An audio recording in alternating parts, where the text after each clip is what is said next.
আমি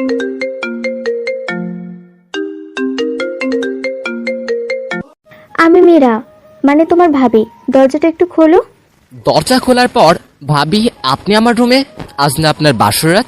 হ্যাঁ, কিন্তু তোমার ভাইয়া বললো তুমি নাকি পায়ে ব্যথা পেয়েছো, তাই এই ইঞ্জেকশনটা দিতে এলাম। ওই একটু পেয়েছি, তাই বলে বাসর না করেই দেবরের সেবা করতে হবে? তোমার এই হিংসুটে বরটা কি ভাববে বলো তো? এরই ভিতর ইঞ্জেকশন দেওয়া হয়েছে। যা ভাবার ভাবুক। তা তোমার গার্লফ্রেন্ড কয়টা দেবরজি? কি যে বলো না ভাবি, আমার মতো বাজে দেখতে ছেলের সাথে কোন মেয়ে প্রেম করবে? এরই মধ্যে আমার কেমন জানি অস্বস্তি লাগছে, আর গরমে গা ঘামছে। কি যে বলো, তুমি দেখতে যা সুন্দর আর কিউট, আমার তো মনে হয় তোমার অলরেডি 4-5টা গার্লফ্রেন্ড আছে। আমাকে দেখে লজ্জা পাচ্ছ বলতে? আরে লজ্জা পাবো কেন? সত্যি আমার কোনো গার্লফ্রেন্ড নেই। জানি জানি, মুখে বলছো কেউ নেই, কিন্তু ঠিকই একসময় দেখা যাবে তোমার গার্লফ্রেন্ড আছে। আর তাকে তোমার এই সুন্দর নরম বিছানায় নিয়ে কত আদর করছো। আরে তুমি এত ঘামছো কেন? এদিকে এসো, তোমার ঘাম মুছিয়ে দেই। এদিকে ইনজেকশনটা দেওয়ার পর থেকেই আমার কেন জানি গরম লাগছিল, আর এখন গরমের সাথে কেন জানি মনে হচ্ছে আমার ভাবির উপর কুনজর পড়ছে। বারবার নিজেকে সামলাতে চেষ্টা করছি, তবুও ব্যর্থ হচ্ছি। তখন আমি নিজেকে স্বাভাবিক রাখার চেষ্টা করে বললাম, আরে কই ঘামছি, অনেক রাত হয়েছে, ভাইয়া তোমার জন্য অপেক্ষা করছে, তুমি দেরি করলে রাগ করতে পারে। না, তোমার ভাইয়া রাগ করবে না। আমার কাছে এসো, তোমার মুখের ঘাম মুছিয়ে দিই। বলেই নিজের বুকের উপর থেকে বিয়ের শাড়ির আঁচলটা সরিয়ে দেয়, আর আমার খুব কাছে চলে আসে। মীরা আমার কাছে আসার ফলে আমার চোখ শুধু বারবার মীরার বুকের দিকেই যাচ্ছে। কি হলো, তুমি আমার দিকে এইভাবে তাকিয়ে কি দেখছো? তোমাকে দেখছি, নিশার ঘোরে বলছে কাব্য। তাই আমাকে এইভাবে দেখার কি আছে? তোমাকে দেখতে একদম আমার নীলার মতো লাগছে, মন চাইছে তোমাকে। এই নীলাকে আর আমাকে বা কি? মীরা একদম আমার শরীরের বা গায়ের সাথে গা ঘেঁষে কথাগুলো বলল। নীলা আমার গার্লফ্রেন্ড ছিল, আর তোমার ওই সৌন্দর্য, তোমার গায়ের ঘ্রাণ ঠিক যেন নীলার মতো। মন চাচ্ছে তোমাকে জড়িয়ে ধরে আদর করতে করতে সুখের সাগরে ভেসে যেতে। তাই তো কে মানা করেছে তোমাকে? আমিও তো তোমার মাঝে আজ হারিয়ে যেতেই তোমার ভাইকে দুধের সাথে ঘুমের রোদ খাইয়ে তোমার কাছে এসেছি। তুমি আমাকে আদর করবে না কাব্য?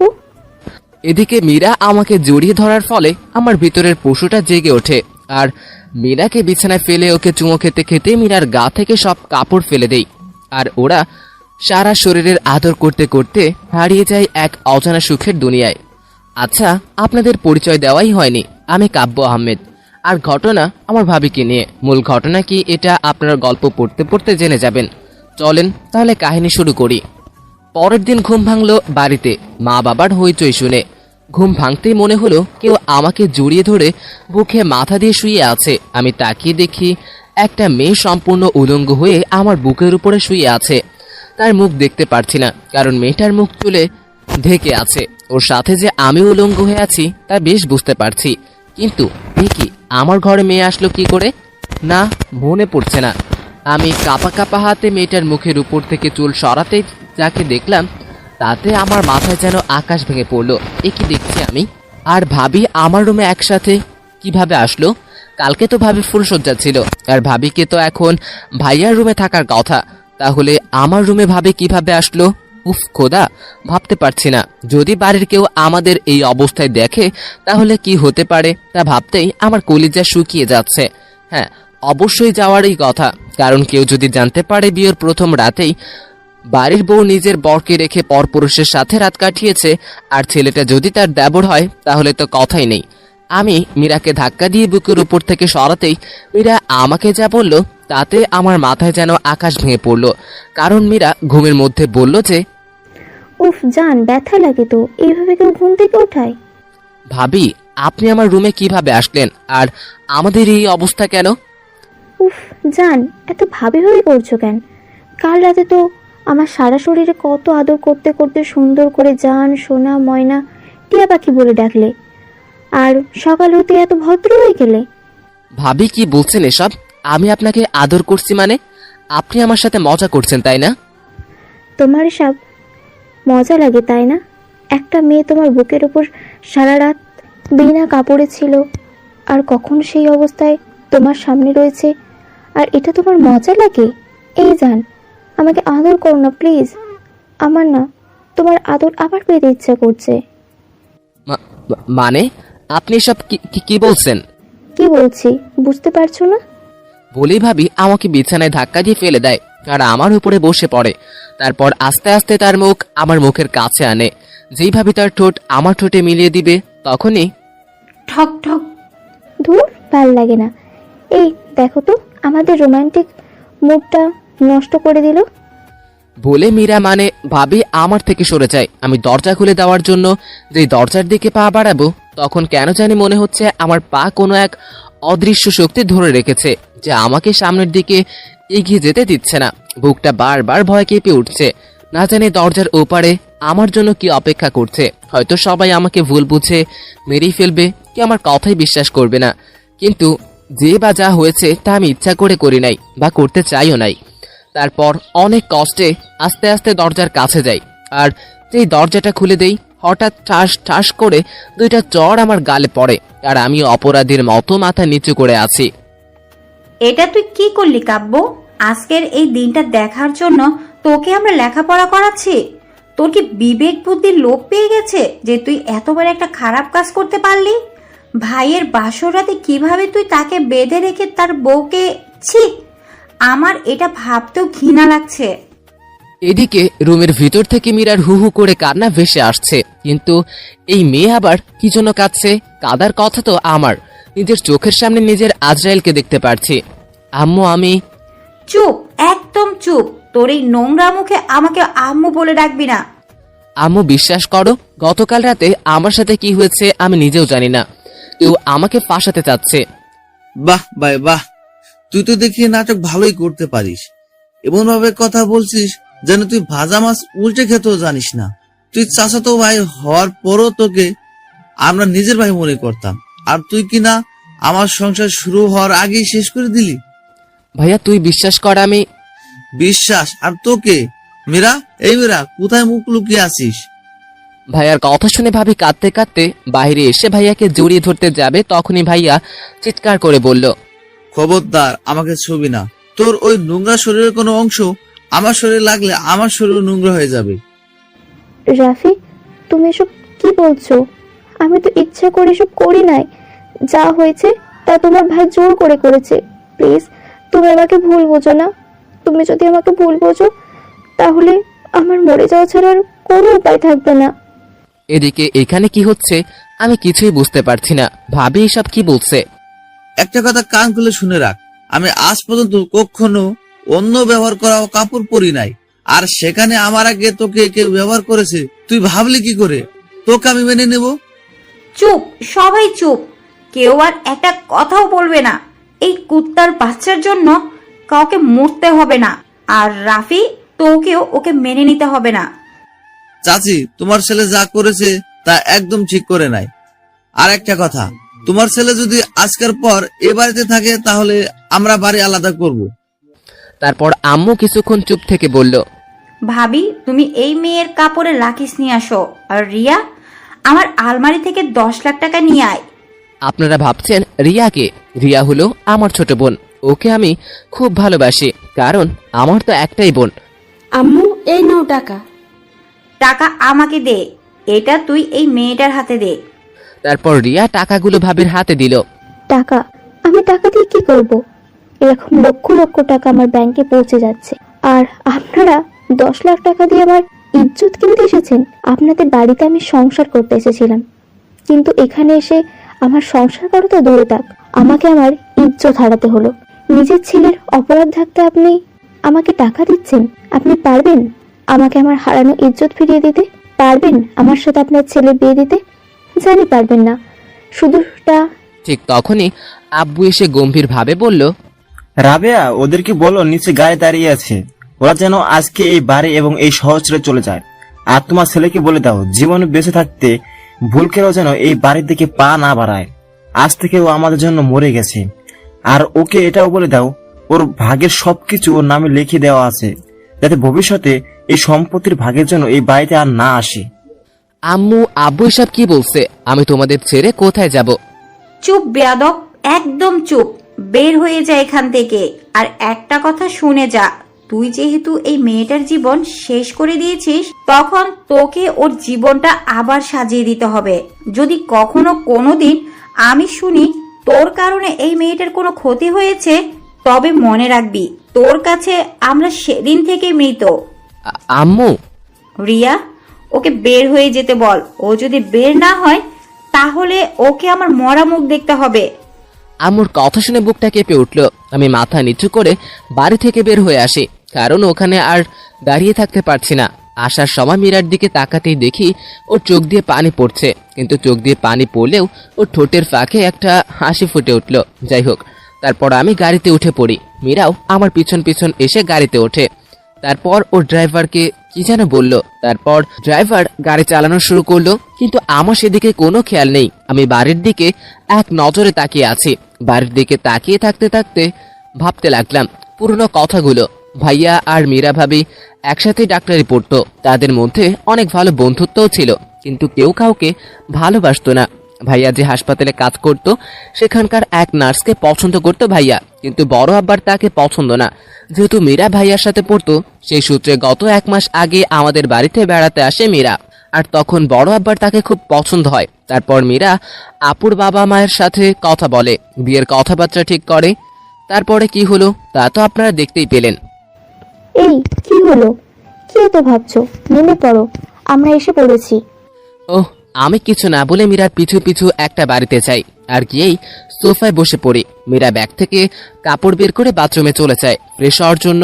আর বাথরুম থেকে বের হয়ে যা বলল তাতে আমি চমকে উঠি, কারণ মীরা বলল যে, এই কুত্তার বাচ্চা, এখানে বসে তুই কি করছিস? যা ফ্রেশ হয়ে আয়। ভাবি, তুমি আমাকে খারাপ কথা বলে গালি দিচ্ছ কেন? ছি, এটা কি ভাষা? এই শোন, তুই এমন কোন মহান ব্যক্তি রে যে তোকে সম্মান করতে হবে? আর একটা কথা মনে রাখ, আজ থেকে তোর জীবনটা আমি জাহান্নাম করে দিব। এখন নে, এই কাগজটা সই করে দে। কিসের কাগজ এটা? তোর আর আমার বিয়ের কাগজ। এখন চুপচাপ সই কর। কি বিয়ের কাগজ মানে? আমি আপনাকে বিয়ে করতে পারবো না। কি বললি তুই? বিয়ে করতে পারবি না? না, পারবো না। দেখ কাব্য, ভালো ভালো সই করবো বলছি, না হলে আমি যে কি করব তা তুই ভাবতেও পারবি না। আপনার যা খুশি তাই করুন, আমার কিছু যায় আসে না। আপনি আমার যা ক্ষতি করার তা তো করেছেনই। এখনো কিছুই করি না মিস্টার কাব্য, তবে এবার করব। তুই যদি সাইন না করিস তাহলে এখন থেকে সোজা থানায় যাব, আর গিয়ে এটা বলবো যে তুই আমাকে ধর্ষণ করেছিস, আর আমাকে ধর্ষণ করতে তোর মা বাবা তোকে সাহায্য করেছে। এখন ভেবে দেখ, আমাকে ধর্ষণ করার দায়ে তোকে তোর জেল খাটতে হবে, সেইটাতে তোর মা বাবাকেও পুলিশে কোমরের দড়ি বেঁধে নিয়ে যাবে। আচ্ছা, তোর কি ভালো লাগবে এটা দেখতে? না না, প্লিজ, আপনি এমনটা করবেন না। আপনি যা বলবেন আমি তাই করব। বলুন আমাকে কোথায় সাইন করতে হবে। এই নে, এখানে সইটা করে দে। তারপর আমি পেপারগুলো না দেখেই বা না পড়েই সাইন করে দেই। আমার সাইন করা দেখে মীরার ঠোঁটে হাসি ফুটে ওঠে। আমি সাইন করে বাথরুমে যাই গোসল করতে। সকালে গোসল করা হয় নাই। গোসল করে বের হতেই মীরা বলল, এই যা, বাজার থেকে চাল ডাল শাক সবজি ইত্যাদি কিনে নিয়ে আয়। তারপর আমার জন্য খাবার তৈরি করবি, আমার খুব ক্ষুধা লেগেছে। ভদ্রভাবে কথা বলুন ভাবি। আর আমি করব রান্না? অসম্ভব। আমি আপনার কেনা গোলাম নই যে আপনার সব কথা আমি শুনবো। ঠিক আছে, আমার কথা শুনতে হবে না, শুধু কষ্ট করে এই ভিডিওটা দেখ। কথাটা বলেই আমার দিকে ওর মোবাইলটা এগিয়ে দেয়। আমি মীরার হাত থেকে ওর মোবাইলটা হাতে নিয়ে যে মোবাইলের দিকে তাকিয়েছি, তখন আমার দুনিয়াটা যেন মুহূর্তের মধ্যেই থমকে গেছে। মনে মনে আকাশ ভেঙে পড়ছে আমার মাথার উপরে। এ কি দেখছি আমি? আমার বোনের গোসল করার ভিডিও মীরা এটা কোথায় পেল? আর এটা যদি কোনোভাবে লিক হয় তাহলে আমার বোনটার জীবনটাই শেষ হয়ে যাবে। না না, এ হতে পারে না। হ্যাঁ, এখন ভেবে দেখ আমার কথা শুনবি কি না। যদি না শুনতে চাস তো আমার মোবাইলে একটা মাত্র ক্লিক করব, আর সাথে সাথেই তোর বোনের এই 5 মিনিটের ভিডিও ভাইরাল হয়ে যাবে। একটা ডেভিল মার্কা হাসি দিয়ে কথাগুলো বলছে মীরা। আমি ভাবতে পারছি না কিছু। প্লিজ, আমি আপনার পায়ে পড়ি, দয়া করে আমার বোনের সাথে এমনটা করবেন না। ঠিক আছে, করবো না, তবে মনে রাখ আজ থেকে তোকে আমার সব কথা শুনতে হবে। যদি কোনো রকমের চালাকি করার চেষ্টা করেছিস তো বুঝতেই পারছিস আমি কি করতে পারি। আচ্ছা ঠিক আছে, আমি আপনার সব কথা শুনবো, সব কাজ করব। কথাগুলো বলে যেই বের হতে যাব তখনই মীরা পিছন থেকে বলল, এই শোন, বাজার যা এখন। বাজারে গিয়ে বাজার করে 1 ঘন্টার ভিতর তো বাড়িতে আসবি। যদি 1 মিনিটও লেট করিস না তাহলে বাড়িতে ঢুকতে পারবি না। আমি আর কিছু না বলেই বাইরে আসি আর একটা খালি রিক্সা দেখে রিক্সা চালককে থামতে সিগন্যাল দিলাম। কই যাবেন মামা? বাজারে যাবেন? ওঠেন মামা। তারপর রিক্সা করে বাজারে যাই আর বাজারে গিয়ে লিস্ট অনুযায়ী সব কিছু কিনে বাড়িতে ফিরতে ফিরতে 7:30 বাজে। সন্ধ্যা 6টায় বাজারে গিয়েছিলাম আর এখন বাজে 7:30। জানি না এখন আবার ভাবি কি করবে আমার সাথে। যাই হোক, আমি তো কোনোদিন বাজার করি নাই, আজকেই প্রথম। এটা জানলে হয়তো কিছু বলবে না। আমি বাড়ির কাছে আসতেই হঠাৎ আকাশে মেঘ জমতে লাগলো। বাড়িতে এসে কলিং বেল দিতেই ভাবি দরজা খুলে দিয়েই বলতে লাগলো, এই কুত্তা, এত সময় লাগে এইটুকু বাজার করতে? সরি, আগে কখনো বাজার করি নাই তাই। হয়েছে হয়েছে, আর কৈফিয়ত দিতে হবে না। সারা জীবন শুধু বাপের টাকা নষ্ট করেছিস। দেখি কি কি বাজার করেছিস। বলে আমার হাত থেকে বাজারের ব্যাগ নিয়ে বলল, এই কি কিনেছিস এগুলো? সব পচে যাওয়া কাঁচা বাজার কিনে এনেছিস কেন? ওই টাকাগুলো কি তোর বাপের কামাই করা যে এইভাবে নষ্ট করেছিস? কথাগুলো বলেই আমার দিকে ব্যাগটা ছুড়ে দেয় আর বাড়ির দরজা বন্ধ করে দেয়। আমি তখন বললাম, এ কি, আপনি দরজা বন্ধ করলেন কেন? আজকে রাতে তুই বাইরে থাকবি, তোর আজকে আর এ বাড়িতে জায়গা নেই। দেখুন, মজা করবেন না, আকাশটা অনেক অন্ধকার হয়ে এসেছে, যে কোনো সময় বৃষ্টি পড়ে। এরই মাঝে বৃষ্টি পড়তে শুরু করলো। অনেক ডাকাডাকির পরেও মীরা দরজা খুলে দেয় না। আমি দরজার কাছে বৃষ্টির মধ্যে দাঁড়িয়ে কাক ভেজা হচ্ছি, তবুও মীরা ভাবি দরজা খুলছে না। সময় যত যাচ্ছে বৃষ্টির প্রকোপ ততই বাড়ছে। বৃষ্টিতে ভিজতে ভিজতে ঠান্ডায় আমি দরজায় বসে পড়ি। দরজায় বসে থাকতে থাকতে কখন যে ঘুমিয়ে যাই বুঝতেই পারি নাই। এদিকে মীরা রাতের খাবার খেয়ে ঘুমিয়ে যায়। আচ্ছা, আপনারা ভাবছেন মীরা খাবার কোথায় পেল? আমি বাজারে যাওয়ার পর মীরা কাছের একটা হোটেল থেকেই খাবার কিনে আনে, কারণ মীরা জানতেন আমি এই সময়ের মধ্যে এত বাজার করতে পারবো না। পরের দিন পাখির কিচিরমিচির শব্দে মীরা ঘুম ভাঙে। ঘুম থেকে উঠে ঘড়ির দিকে তাকাতেই দেখে সকাল 9টা বাজে। মীরা উঠে তাড়াতাড়ি ফ্রেশ হয়ে বেরিয়ে হয় হাসপাতালে যাওয়ার জন্য। আর দরজা খুলতেই দেখে আমি দরজায় মাথা দিয়ে শুয়ে আছি। এদিকে আমাকে এইভাবে শুয়ে থাকতে দেখে মীরার মাথায় রাগ উঠে যায়। তখন সে ডাক দিয়ে বলল, কুত্তার বাচ্চা, খুব ঘুমানো হচ্ছে না? আমার রাতের ঘুম মনের শান্তি কেড়ে নিয়ে এখন বাইরে ঘুমানো হচ্ছে। তোর কারণে আজ আমার হাসি খুশি পরিবারটা হাসতে ভুলে গেছে। অবশ্য মনে মনে বলল মীরা। তখন রাগের মাথায় মীরা আমাকে একটা লাথি দেয় আর সাথে সাথেই আমি মাটিতে মুখ থুবড়ে পড়ে যাই, কিন্তু কোনো হুঁশ নেই। তখন মীরা বলল, এ কি, কুত্তার বাচ্চাটা এভাবে পড়ে গেল কেন? কোথাও মরে টরে গেল না তো? না, ও এভাবে তাড়াতাড়ি মরে যেতে পারে না।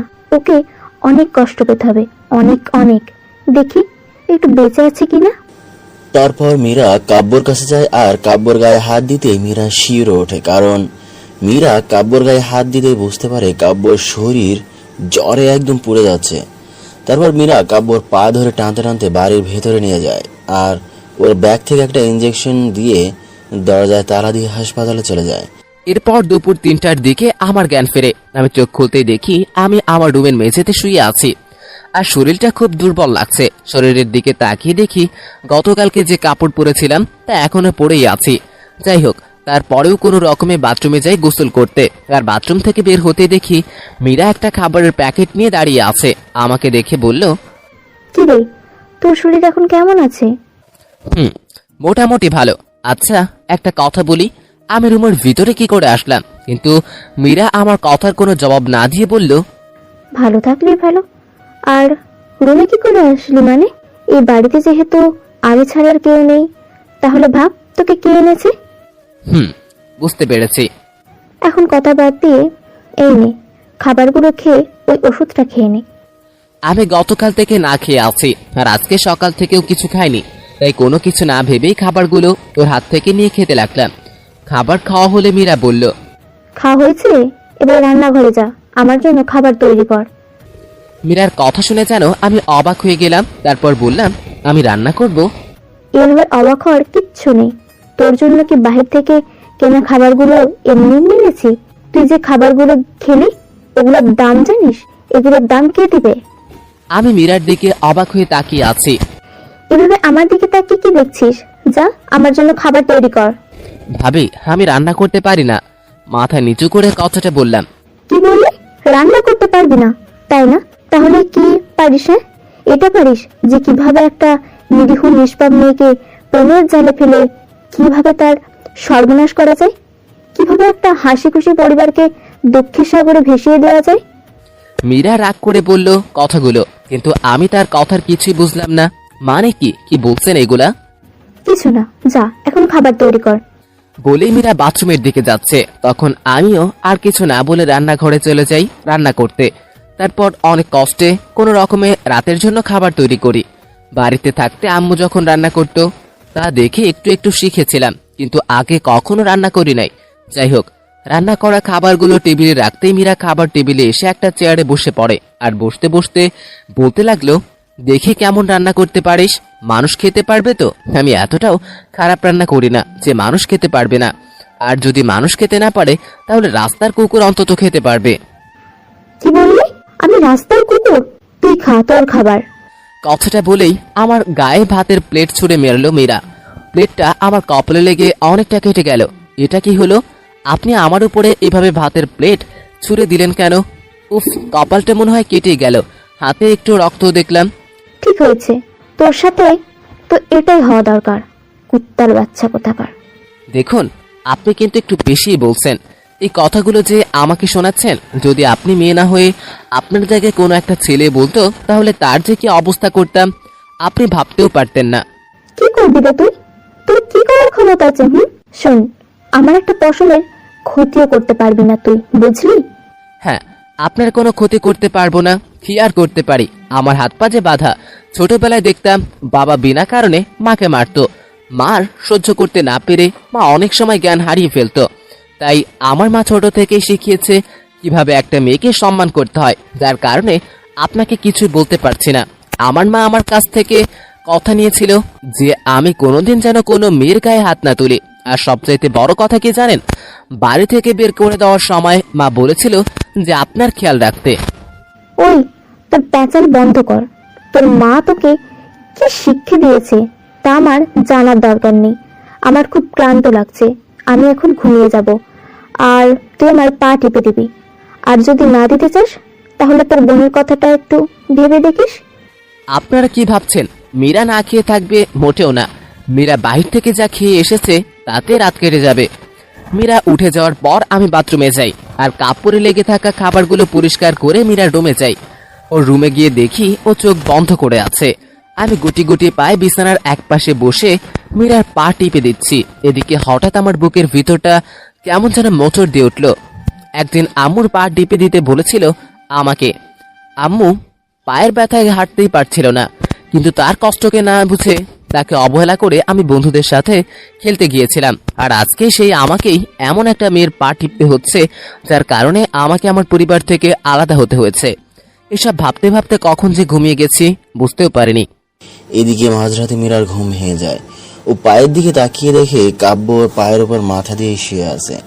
মীরা ঘুমন্ত অবস্থায় কাব্যকে দেখে ওর কেমন যেন মায়া লাগছে। কি মায়াবী নিষ্পাপ চেহারা, মনে হচ্ছে কাব্য যেন কথাটা আপন ওর। মন চাচ্ছে কাব্যর মাথায় পরম যত্নে একটা চুমুকে দিতে। মীরা তখন নিজের অজান্তে কাব্যকে একটা হঠাৎ চুমু দিয়ে ফেলে। তারপর হঠাৎ কি যেন মনে করে বিছানা থেকে উঠে পড়ে আর আলমারি খুলে একটা গোপন ড্রয়ার থেকে একটা ডায়েরি বের করে বেলকনিতে চলে যায়।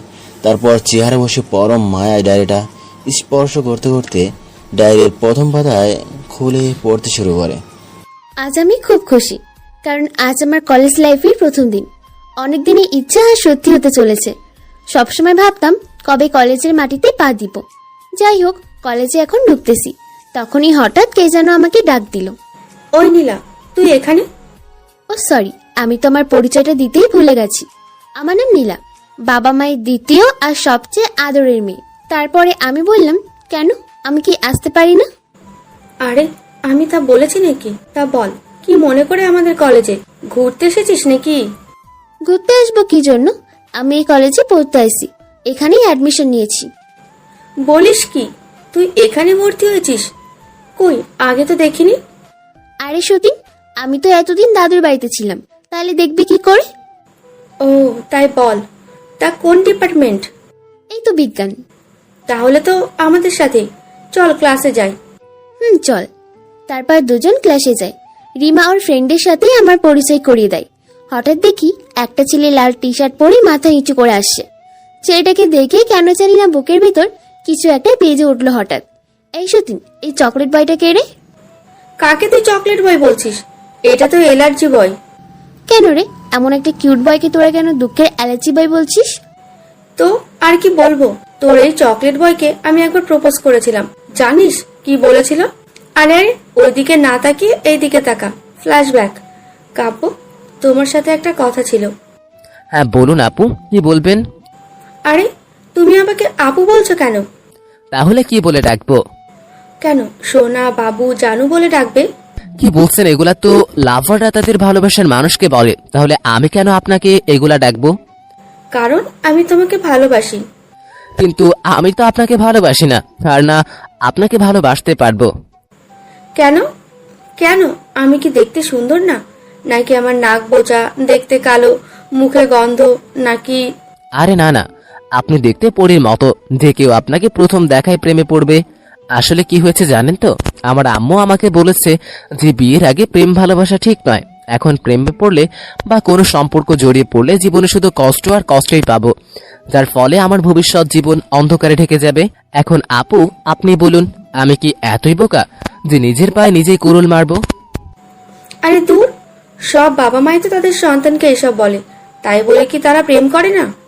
তারা করে বলে কি আমাকেও প্রেম ভালোবাসা করতে হবে? আমি তো আগে নিজেকে প্রতিষ্ঠিত করব, তারপর এইসব নিয়ে ভাববো। আমি এখন আসি আপু, কেমন? টাটা। এখন বুঝলি তো কেন তোর চকলেট বয়কে আমরা অ্যালার্জি বয় বলি? আর একটা কথা বলছি শোন, শুধু আমি একা নই, আরো অনেকেই তোর এই চকলেট বয়কে প্রপোজ করেছিল, কিন্তু সবাইকে সে এক কথাই বলেছিল, এই শালা শুধু অ্যালার্জি বয় নয়, সেই সাথে জাতীয় ভাই হলেও ভালো হতো। ওই সতীনের ঘরে সতীন, কখনো তুই নিজের মুখ আয়নায় দেখেছিলি যে এমন একটা চকলেট বয়কে প্রপোজ করতে গিয়েছিলি? জানিস তোকে দেখতে কেমন লাগে? একদম পচা ডোবার রাজরানীর মতো লাগে। তোর জন্য তো আমাদের বাড়ির পাশে কদম আলীর ছেলে আক্কাস আলী ঠিক আছে। হ্যাঁ আসছে আমার চাঁদের দেশের রাজকুমারী রে। তোর জন্য মনে হয় সালমান খান অপেক্ষা করছে। সালমান খান আসবে কি আসবে না জানি না, তবে এই চকলেট বয় তো কনফার্ম আমার জন্য অপেক্ষা করবে, ভালোবাসবে, আর বছর ঘুরতে না ঘুরতে বিয়েও হবে। আর দেখ না ওর নাকটা কত সুন্দর, যে কেউ ওর নাক দেখে মনে করবে যে ওর নাক ফোটানো হয়েছে। তুই তো 20 সালের সেরা জোক শোনালি রে সতীন, এটা কোনোদিন হবার নয়। তাই নাকি? তাহলে আজ থেকে দেখতে থাক, আগে আগে হোতা হে ক্যা। কেন, কি করবি তুই? নীলা রিমাকে কিছু না বলেই কাব্যর কাছে যায়, গিয়ে দেখে ও মাথা নিচু করে আছে। তারপরে নীলা বলল, হাই, আমি নীলা, আমি কি এখানে বসতে পারি? কাব্য মাথা উঁচু করতেই দেখে একটা অপূর্ব সুন্দরী মেয়ে সামনে দাঁড়িয়ে আছে। এ যেন রূপকথা রাজকুমারী। কাব্য মনে মনে বলে উঠল, মন চাচ্ছে তাদেরকে তাকিয়েই থাকি। কাব্য নীলাকে প্রথম দেখে আবলার মতো তাকিয়ে আছে, আর একটু লজ্জাও লাগছে ওর তাকানো দেখে। নীলা নিজেকে সামলে নিয়ে কাব্যকে বলল, কি হলো, আমার দিকে এভাবে হা করে তাকিয়ে তাকিয়ে কি দেখছেন? কিছু না। তারপর তাকে বসার জন্য জায়গা দিলাম, এদিকে আমিও বসে পড়লাম। হাই, আমি নীলা, আর তুমি? হ্যালো, আমি কাব্য আহমেদ। আর আপনি আমাকে তুমি করে বলছেন কেন? ও মা, বোকা ছেলে বলে কি, এতটুকু বুঝতে পারছো না? আমরা যখন একসাথে পড়ি তখন তুমি করেই বলতে পারি, তাই না? তাও ঠিক। এই তো বুঝতে পারছো। আচ্ছা, আমরা যখন একসাথে পড়ি তাহলে আজ থেকে আমরা বন্ধু, কেমন? না না, একদম না। আমার কোনো মেয়ে বন্ধুর দরকার নেই। আর আপনার যদি বন্ধুর দরকার পড়ে তাহলে এখানে অনেক ছেলে আছে যারা আপনার সাথে বন্ধুত্ব করতে অধীর আগ্রহ নিয়ে বসে আছে। তা আছে, কিন্তু তারা তো তোমার মতো ভালো নয়। আমাকে দেখে আপনার কেন মনে হচ্ছে যে আমি ভালো? আমি তো খারাপ ছেলেও হতে পারি। না, হতেই পারো না। ক্লাসের সবাই তোমার নামে কত ভালো ভালো কথা বললো, তাই আমি মনে করি তুমি অন্য সবার থেকে ভিন্ন। অন্যের কাছ থেকে শোনা সব কথা কিন্তু সব সময় সত্য নাও হতে পারে। ঠিক তো। আসলে আমি তো এটা ভেবে দেখিনি। আচ্ছা ঠিক আছে, তাহলে একটা কাজ করা যাক, আমরা 1 মাস সাধারণ বন্ধুর মতোই থাকি। এর মাঝে যদি আমার বা তোমার যে কোনো একজনের মনে হয় যে আমাদের মাঝে বন্ধুত্ব ঠিক নয়, তখন হয় তোমার রাস্তায় তুমি আর আমার রাস্তায় আমি। কিন্তু কোনো কিন্তু নয়, এখন তোমার মোবাইল নাম্বারটা দাও। কাব্য প্রথমে দিতে চাইছিল না নাম্বার, কিন্তু আমি কাব্যর কাছ থেকে এক প্রকার জোর করেই ওর মোবাইল নাম্বারটা নিলাম। এরপর থেকে আমাদের বন্ধুত্ব শুরু হয়। দুজন একে অন্যের লেখাপড়ায় সাহায্য করি, আর আমি যখন কিছু না বুঝলে তখন ও আমাকে বুঝিয়ে দেয়, আর আমি ওকে ওকে যখন আমি বোঝাই তখন কাব্য শুধু আমার দিকে একদিনে তাকিয়ে থাকতো, যা দেখে কলেজের সব ছেলে মেয়েরা আমাদের খুব হিংসা করত। এভাবে দেখতে দেখতে 3 মাস চলে যায়। আমি কাব্যের ওপর দুর্বল হয়ে পড়েছি। শুধু আমি বললে ভুল হবে, কাব্য যে এখন আমাকে ভালোবাসে তা বুঝতে আমার আর বাকি নেই। সবসময় ও আমাকে শাসনের ওপর রাখে। যাই হোক, আমি একদিন কলেজে একটা আম গাছের নিচে বসে বই পড়ছিলাম। ঠিক তখনই কাব্য আমার কাছে আসে। ওই নীলা, চলো আজকে তোকে একটা জায়গায় বেড়াতে নিয়ে যাব। তাই নাকি? তা কোথায় যাবি? চল না, যাওয়ার পর দেখতে পারবি। তারপর দুজন একসাথে কলেজ থেকে বের হয়ে একটা রিক্সা ভাড়া করি, আর রিক্সা একটা পার্কের কাছে আসতেই রিক্সাওয়ালা মামাকে থামতে বলে কাব্য। আমি রিক্সা থেকে নেমে দেখি আমরা একটা পার্কের সামনে, যেখানে সাধারণত প্রেমিক প্রেমিকারা আসে। কিরে, তুই আমাকে এখানে কেন নিয়ে আসলি? ভিতরে চল, তাহলেই বুঝতে পারবি। তারপর কাব্য আমাকে নিয়ে ভেতরে চলে যায়। একটু যাওয়ার পর কাব্য বলে উঠল, এই নীলা, এখন তুই একটু তোর চোখটা বন্ধ কর। কেন? আরে কর না। আচ্ছা ঠিক আছে। তারপর কাব্যের কথা মতো আমি চোখ বন্ধ করি। আমি ঠিক বুঝতে পারলাম আমাকে কোথায় নিয়ে যাওয়া হচ্ছে। কিছু দূর যাওয়ার পর কাব্য বলল, এবার চোখ খোল নীলা। আমি চোখ খুলতে যা দেখলাম তা দেখার জন্য আমি মোটেও প্রস্তুত ছিলাম না। হঠাৎ আপনা আপনি আমার চোখ দিয়ে পানি পড়তে লাগলো, কারণ আমি চোখ খুলতে দেখি যে কাব্য একগুচ্ছ গোলাপ হাতে নিয়ে আমার সামনে দাঁড়িয়ে আছে। তখন আমি ওকে কিছু বলতে যাব, তার আগেই কাব্য বলতে লাগলো, নীলা, প্রেম ভালোবাসা কি তা আমি জানি না, আর কখনো জানতেও চাই না। কলেজে যেই দিন আমি তোমাকে প্রথম দেখেছিলাম, সেই প্রথম দেখাতেই তোমার প্রেমে পড়ে গিয়েছিলাম। আর সেই প্রথম দেখাতেই আমার কেন জানি মনে হয়েছিল হয়তো সৃষ্টিকর্তা তোমাকে আমার জন্য এই পৃথিবীতে পাঠিয়েছে। নীলা, তুমি হয়তো বিশ্বাস করবে না, আমি জীবনে তুমি ছাড়া আর কোনো মেয়ের সাথে বন্ধুত্ব দূরের কথা, আপু ছাড়া কথা পর্যন্ত বলি নাই। কিন্তু তোমাকে যেদিন প্রথম দেখেছি সেদিনই তোমাকে মনে মনে পছন্দ করে ফেলেছিলাম। আর জানো, যদি ওই দিন তুমি আমার সাথে বন্ধুত্ব না করতে, বিশ্বাস করো আমি নিজেই সেদিন তোমার সাথে বন্ধুত্ব করতাম। আর সবচেয়ে মজার ব্যাপার হচ্ছে, ওই যে তোমার সাথে বন্ধুত্ব হওয়ার পর থেকে আমার প্রতি তোমার যে ছোট ছোট দুষ্টু মিষ্টি ঝগড়া, রাগ, অভিমান করতে, তখন তা ভাঙাতে আমার খুব ভালো লাগতো। আর এই ভালো লাগা যে কখন ভালোবাসায় রূপ নেয় তা আমি বুঝতেই পারি নাই। নীলা, তুমি কি হবে আমার এই তৃষ্ণার্ত মনের রানী? হবে কি আমার মায়ের আদরের বৌমা? তারপরে ঠাস চোরের শব্দে সবাই আমাদের দিকে তাকিয়ে আছে। কাব্য আমাকে ভালোবাসে এটা শুনে খুশিতে আমার চোখ দিয়ে পানি পড়ছে। এদিকে আমি চড় খেয়ে মাথা নিচু করে ভাবতে লাগলাম, তাহলে কি নীলা আমাকে ভালোবাসে না? সেই জন্যই হয়তো আমাকে চড় মারলো। ছি, আজ আমার কারণে এত ভালো একটা মেয়ে বন্ধু আমি হারাতে চলেছি। এটা ভাবতেই চোখ দিয়ে পানি পড়ছে। আমি চোখের পানি মুছে যেই চলে যাচ্ছি, ঠিক তখনই পিছন থেকে নীলার ডাক। ওই, কোথায় যাস আমাকে একা ফেলে রেখে? জানি না। জানিস না মানে? একটা চড় খেয়ে বলছিস জানিস না? তাহলে আমার বাকি জীবনের দায়িত্ব কিভাবে নিবি? হে খোদা, এ আমি কাকে ভালোবাসলাম? নীলার মুখে ভালোবাসার কথা শুনে সাথে সাথেই পিছন থেকে সামনে ঘুরে দাঁড়ালাম আর খুশি হয়ে বললাম, কি বললি নীলা? আরেকবার বল, তুই কাকে ভালোবাসিস? কাকে আবার? আমার সামনে যে ভীতু দাঁড়িয়ে আছে। জানিস, তোকে আমি প্রথম দিন থেকেই ভালোবাসি। তাই তো তোর সাথে বন্ধুত্ব করি নিজে থেকে, আর বিভিন্ন ভাবে বোঝাতে থাকি যে তোকে আমিও ভালোবাসি, কিন্তু তুই বোঝার চেষ্টাও করতি না। সত্যি তুই আমাকে ভালোবাসিস? আবার জিগাই, তোকে ভালোবাসবো না তো কাকে ভালোবাসবো? আমি আর কিছু না বলে নীলাকে খুশিতে শক্ত করে জড়িয়ে ধরলাম। আরে আরে, কি করছিস? সবাই দেখছি তো, আমার বুঝি লজ্জা করে না? ওহ সরি, আমি নীলাকে ছেড়ে দিয়ে বলি, সরি, আসলে খুশিতেই তোমাকে জড়িয়ে ধরেছি। তোমার মুখে ভালোবাসি কথাটা শুনে নিজেকে কন্ট্রোল রাখতে পারি নাই। তারপর দুইজন পাশের একটা বেঞ্চে পাশাপাশি বসে পড়ি, আর আমরা আমাদের ভবিষ্যৎ প্ল্যানগুলো নিয়ে সুখের একটা কাল্পনিক জগৎ তৈরির কথা একে অপরকে বলতে থাকি। আর এভাবেই শুরু হয় আমাদের সম্পর্কে নতুন এক অধ্যায়। অন্যান্য ছেলেদের মতো কাব্য কখনো আমাকে বাজে কথা মানে রুমমেটের কথা বলতো না, বরং আমি ফাজলামি করে ওকে বলতাম। তখনও আমাকে বোঝাতো ও আমার সাথে যা করার তা বিয়ের পর বৈধভাবেই করতে চায়। ও কখনো আমি খারাপ উদ্দেশ্যে আমাকে স্পর্শ করতো না। এতে ওর প্রতি আমার ভালোবাসা আরো দ্বিগুণ বেড়ে যায়। এভাবে দেখতে দেখতে আর 2 মাস কেটে যায়। কাব্য, এই কাব্য। আম্মু ডাকছিলে? হ্যাঁ শোন, আজকে আমরা সবাই তোর দাদুর বাড়িতে যাচ্ছি। ওখানে 6 থেকে 7 দিনে থাকবো। তুই তো যেতে পারবি না, তাই আজকে কলেজ থেকে সোজা বাড়িতে আসবি, কোথাও আড্ডা দিবি না। ঠিক আছে আম্মু। এরপর আমি ফ্রেশ হয়ে কলেজ চলে গেলাম। তারপর কলেজ যেতেই হঠাৎ মনে হলো, হায় খোদা, সবাই তো দাদু বাড়িতে যাচ্ছে বলেছে, তাহলে আমি কি করে এতদিন থাকবো?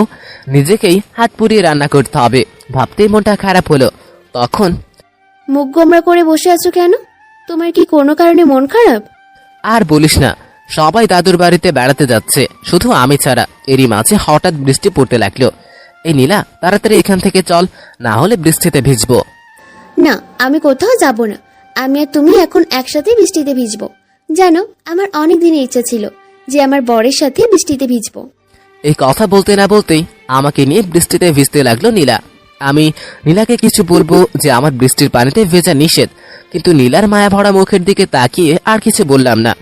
ওর সাথে আমিও বৃষ্টিতে ভিজতে লাগলাম আর উপভোগ করতে লাগলাম। নীলা উপভোগ করছে বৃষ্টি, আর আমি উপভোগ করছি আমার বৃষ্টিবিলাসী নীলাকে। কিন্তু এদিকে প্রচুর বৃষ্টিতে ভিজতে ভিজতে আমার খুব ঠান্ডা লাগছে। তাই নীলাকে বললাম, নীলা, অনেকক্ষণ তো ভিজলে, চলো এখন তোমাকে তোমার হোস্টেলে রেখে আসি, আমার একটুও ঠান্ডা লাগছে। কি, তোমার ঠান্ডা লাগছে? যাও যাও, তাড়াতাড়ি বাড়িতে চলে যাও আর জ্বরের ওষুধ খেয়ে নিও। আরে আমি একা যাব কেন? চলেন, আপনাকে রেখে তারপর আমি বাসে যাব। তাহলে আর কিছুক্ষণ ভিজবো আমি, প্লিজ। না, একদম না, অনেক হয়েছে। তারপর নীলাকে এক প্রকার জোর করে নিয়ে ওর হোস্টেলে রেখে আমি বাড়িতে চলে আসি। বাড়িতে এসে দেখি সবাই দাদু বাড়িতে চলে গেছে, বাড়ি একদম ফাঁকা। তারপর আমি গায়ের পানি মুছে ভেজা কাপড় পাল্টিয়ে ফ্রিজ থেকে খাবার বের করি আর তা গরম করে খেয়ে ঘুমিয়ে পড়ি। রাতে কেন জানি খুব ঠান্ডা লাগছিল, তাই আলমারি থেকে কম্বল বের করে শুয়ে পড়ি। পরের দিন ঘুম থেকে উঠে দেখি জ্বরে গা পড়ে যাচ্ছে একদম। অনেক চেষ্টা করেও বিছানা থেকে উঠতে পারলাম না, তাই আবারও ঘুমিয়ে গেলাম। অন্যদিকে নীলা কলেজে এসে অনেকক্ষণ ধরে কাব্যর জন্য অপেক্ষা করছে, কিন্তু কাব্য আসার কোনো লক্ষণই নেই। অবশ্যই বিরক্ত হয়ে কাব্যকে ফোন দেয় নীলা। তারপরে কাব্য মোবাইলে দেখে কল আসে। মোবাইলে দেখে কাব্য তাকিয়ে দেখে নীলা কল দিয়েছে, তাই কোনোরকম কলটা রিসিভ করলো। কলটা রিসিভ করে কাব্য বলল, হ্যালো নীলা, বলো। কোথায় তুমি? তোমার গলা এমন লাগছে কেন? আমি বাড়িতে, আর আমার সামান্য একটু জ্বর কি, তোমার জ্বর? আর সেটা তুমি আমাকে এখন বলছো? এই, তোমার বাড়ির ঠিকানা দাও তো। কিন্তু কাব্য কোনো উত্তর দিল না। কি হলো, কথা বলছো না কেন? হ্যালো হ্যালো, কাব্য, কি হলো, কথা বলছো না কেন? কোথাও ওর কিছু আবার হলো না তো? কেন চোখে কালকে জোর করলাম বৃষ্টিতে ভিজতে? আঙ্কেল আন্টিও বাড়িতে নেই। উফ, কি যে করি, খুব চিন্তা হচ্ছে। যদি ওর বাড়ির ঠিকানাটা জানতাম তাহলে ওকে দেখতে যেতে পারতাম। কি রে নীলা, কি ভাবছিস এত? সেই থেকে ডেকেই যাচ্ছি, কিন্তু তুই কিছুই বলছিস না। হ্যাঁ রে, একটু চিন্তায় আছি। আচ্ছা, তুই কি কাব্যর বাড়ির ঠিকানা জানিস? কেন জানবো না? 3 রাস্তার মাথায় কি ওর নাম বললে যে কেউ তোকে বলে দেবে। তোকে অনেক অনেক ধন্যবাদ রে, আমি এখন যাচ্ছি। আরে শোন তো, এইটা তো বল, তুই ওর বাড়িতে কেন যাবি? যা বাবা, চলে গেল। রিমার কথা মতো আমি কাব্যদের বাড়িতে আসি। ওদের বাড়িটা বাহির থেকে দেখতে সত্যি অনেক সুন্দর। বাড়িতে একটা গার্ডেন আছে দেখছি। যাক, আমার শ্বশুর বাড়ির লোকজন অনেক শৌখিন দেখছি। কিন্তু এ কি, বাড়ির দরজা খোলা কেন? দরজায় হাত দিতেই সম্পূর্ণ দরজা খুলে গেল। বাড়ির ভেতরে ঢুকতেই দেখি কাব্য মেঝেতে পড়ে আছে। আমি দৌড়ে গিয়ে ওকে যেই তুলতে যাব, এ কি, ওর গা তো জ্বরে পুড়ে যাচ্ছে। তারপর আমি অনেক কষ্টে কাব্যকে তুলে পাশের একটা রুমে নিয়ে যাই। এখন কি করব কিছুই মাথায় আসছে না।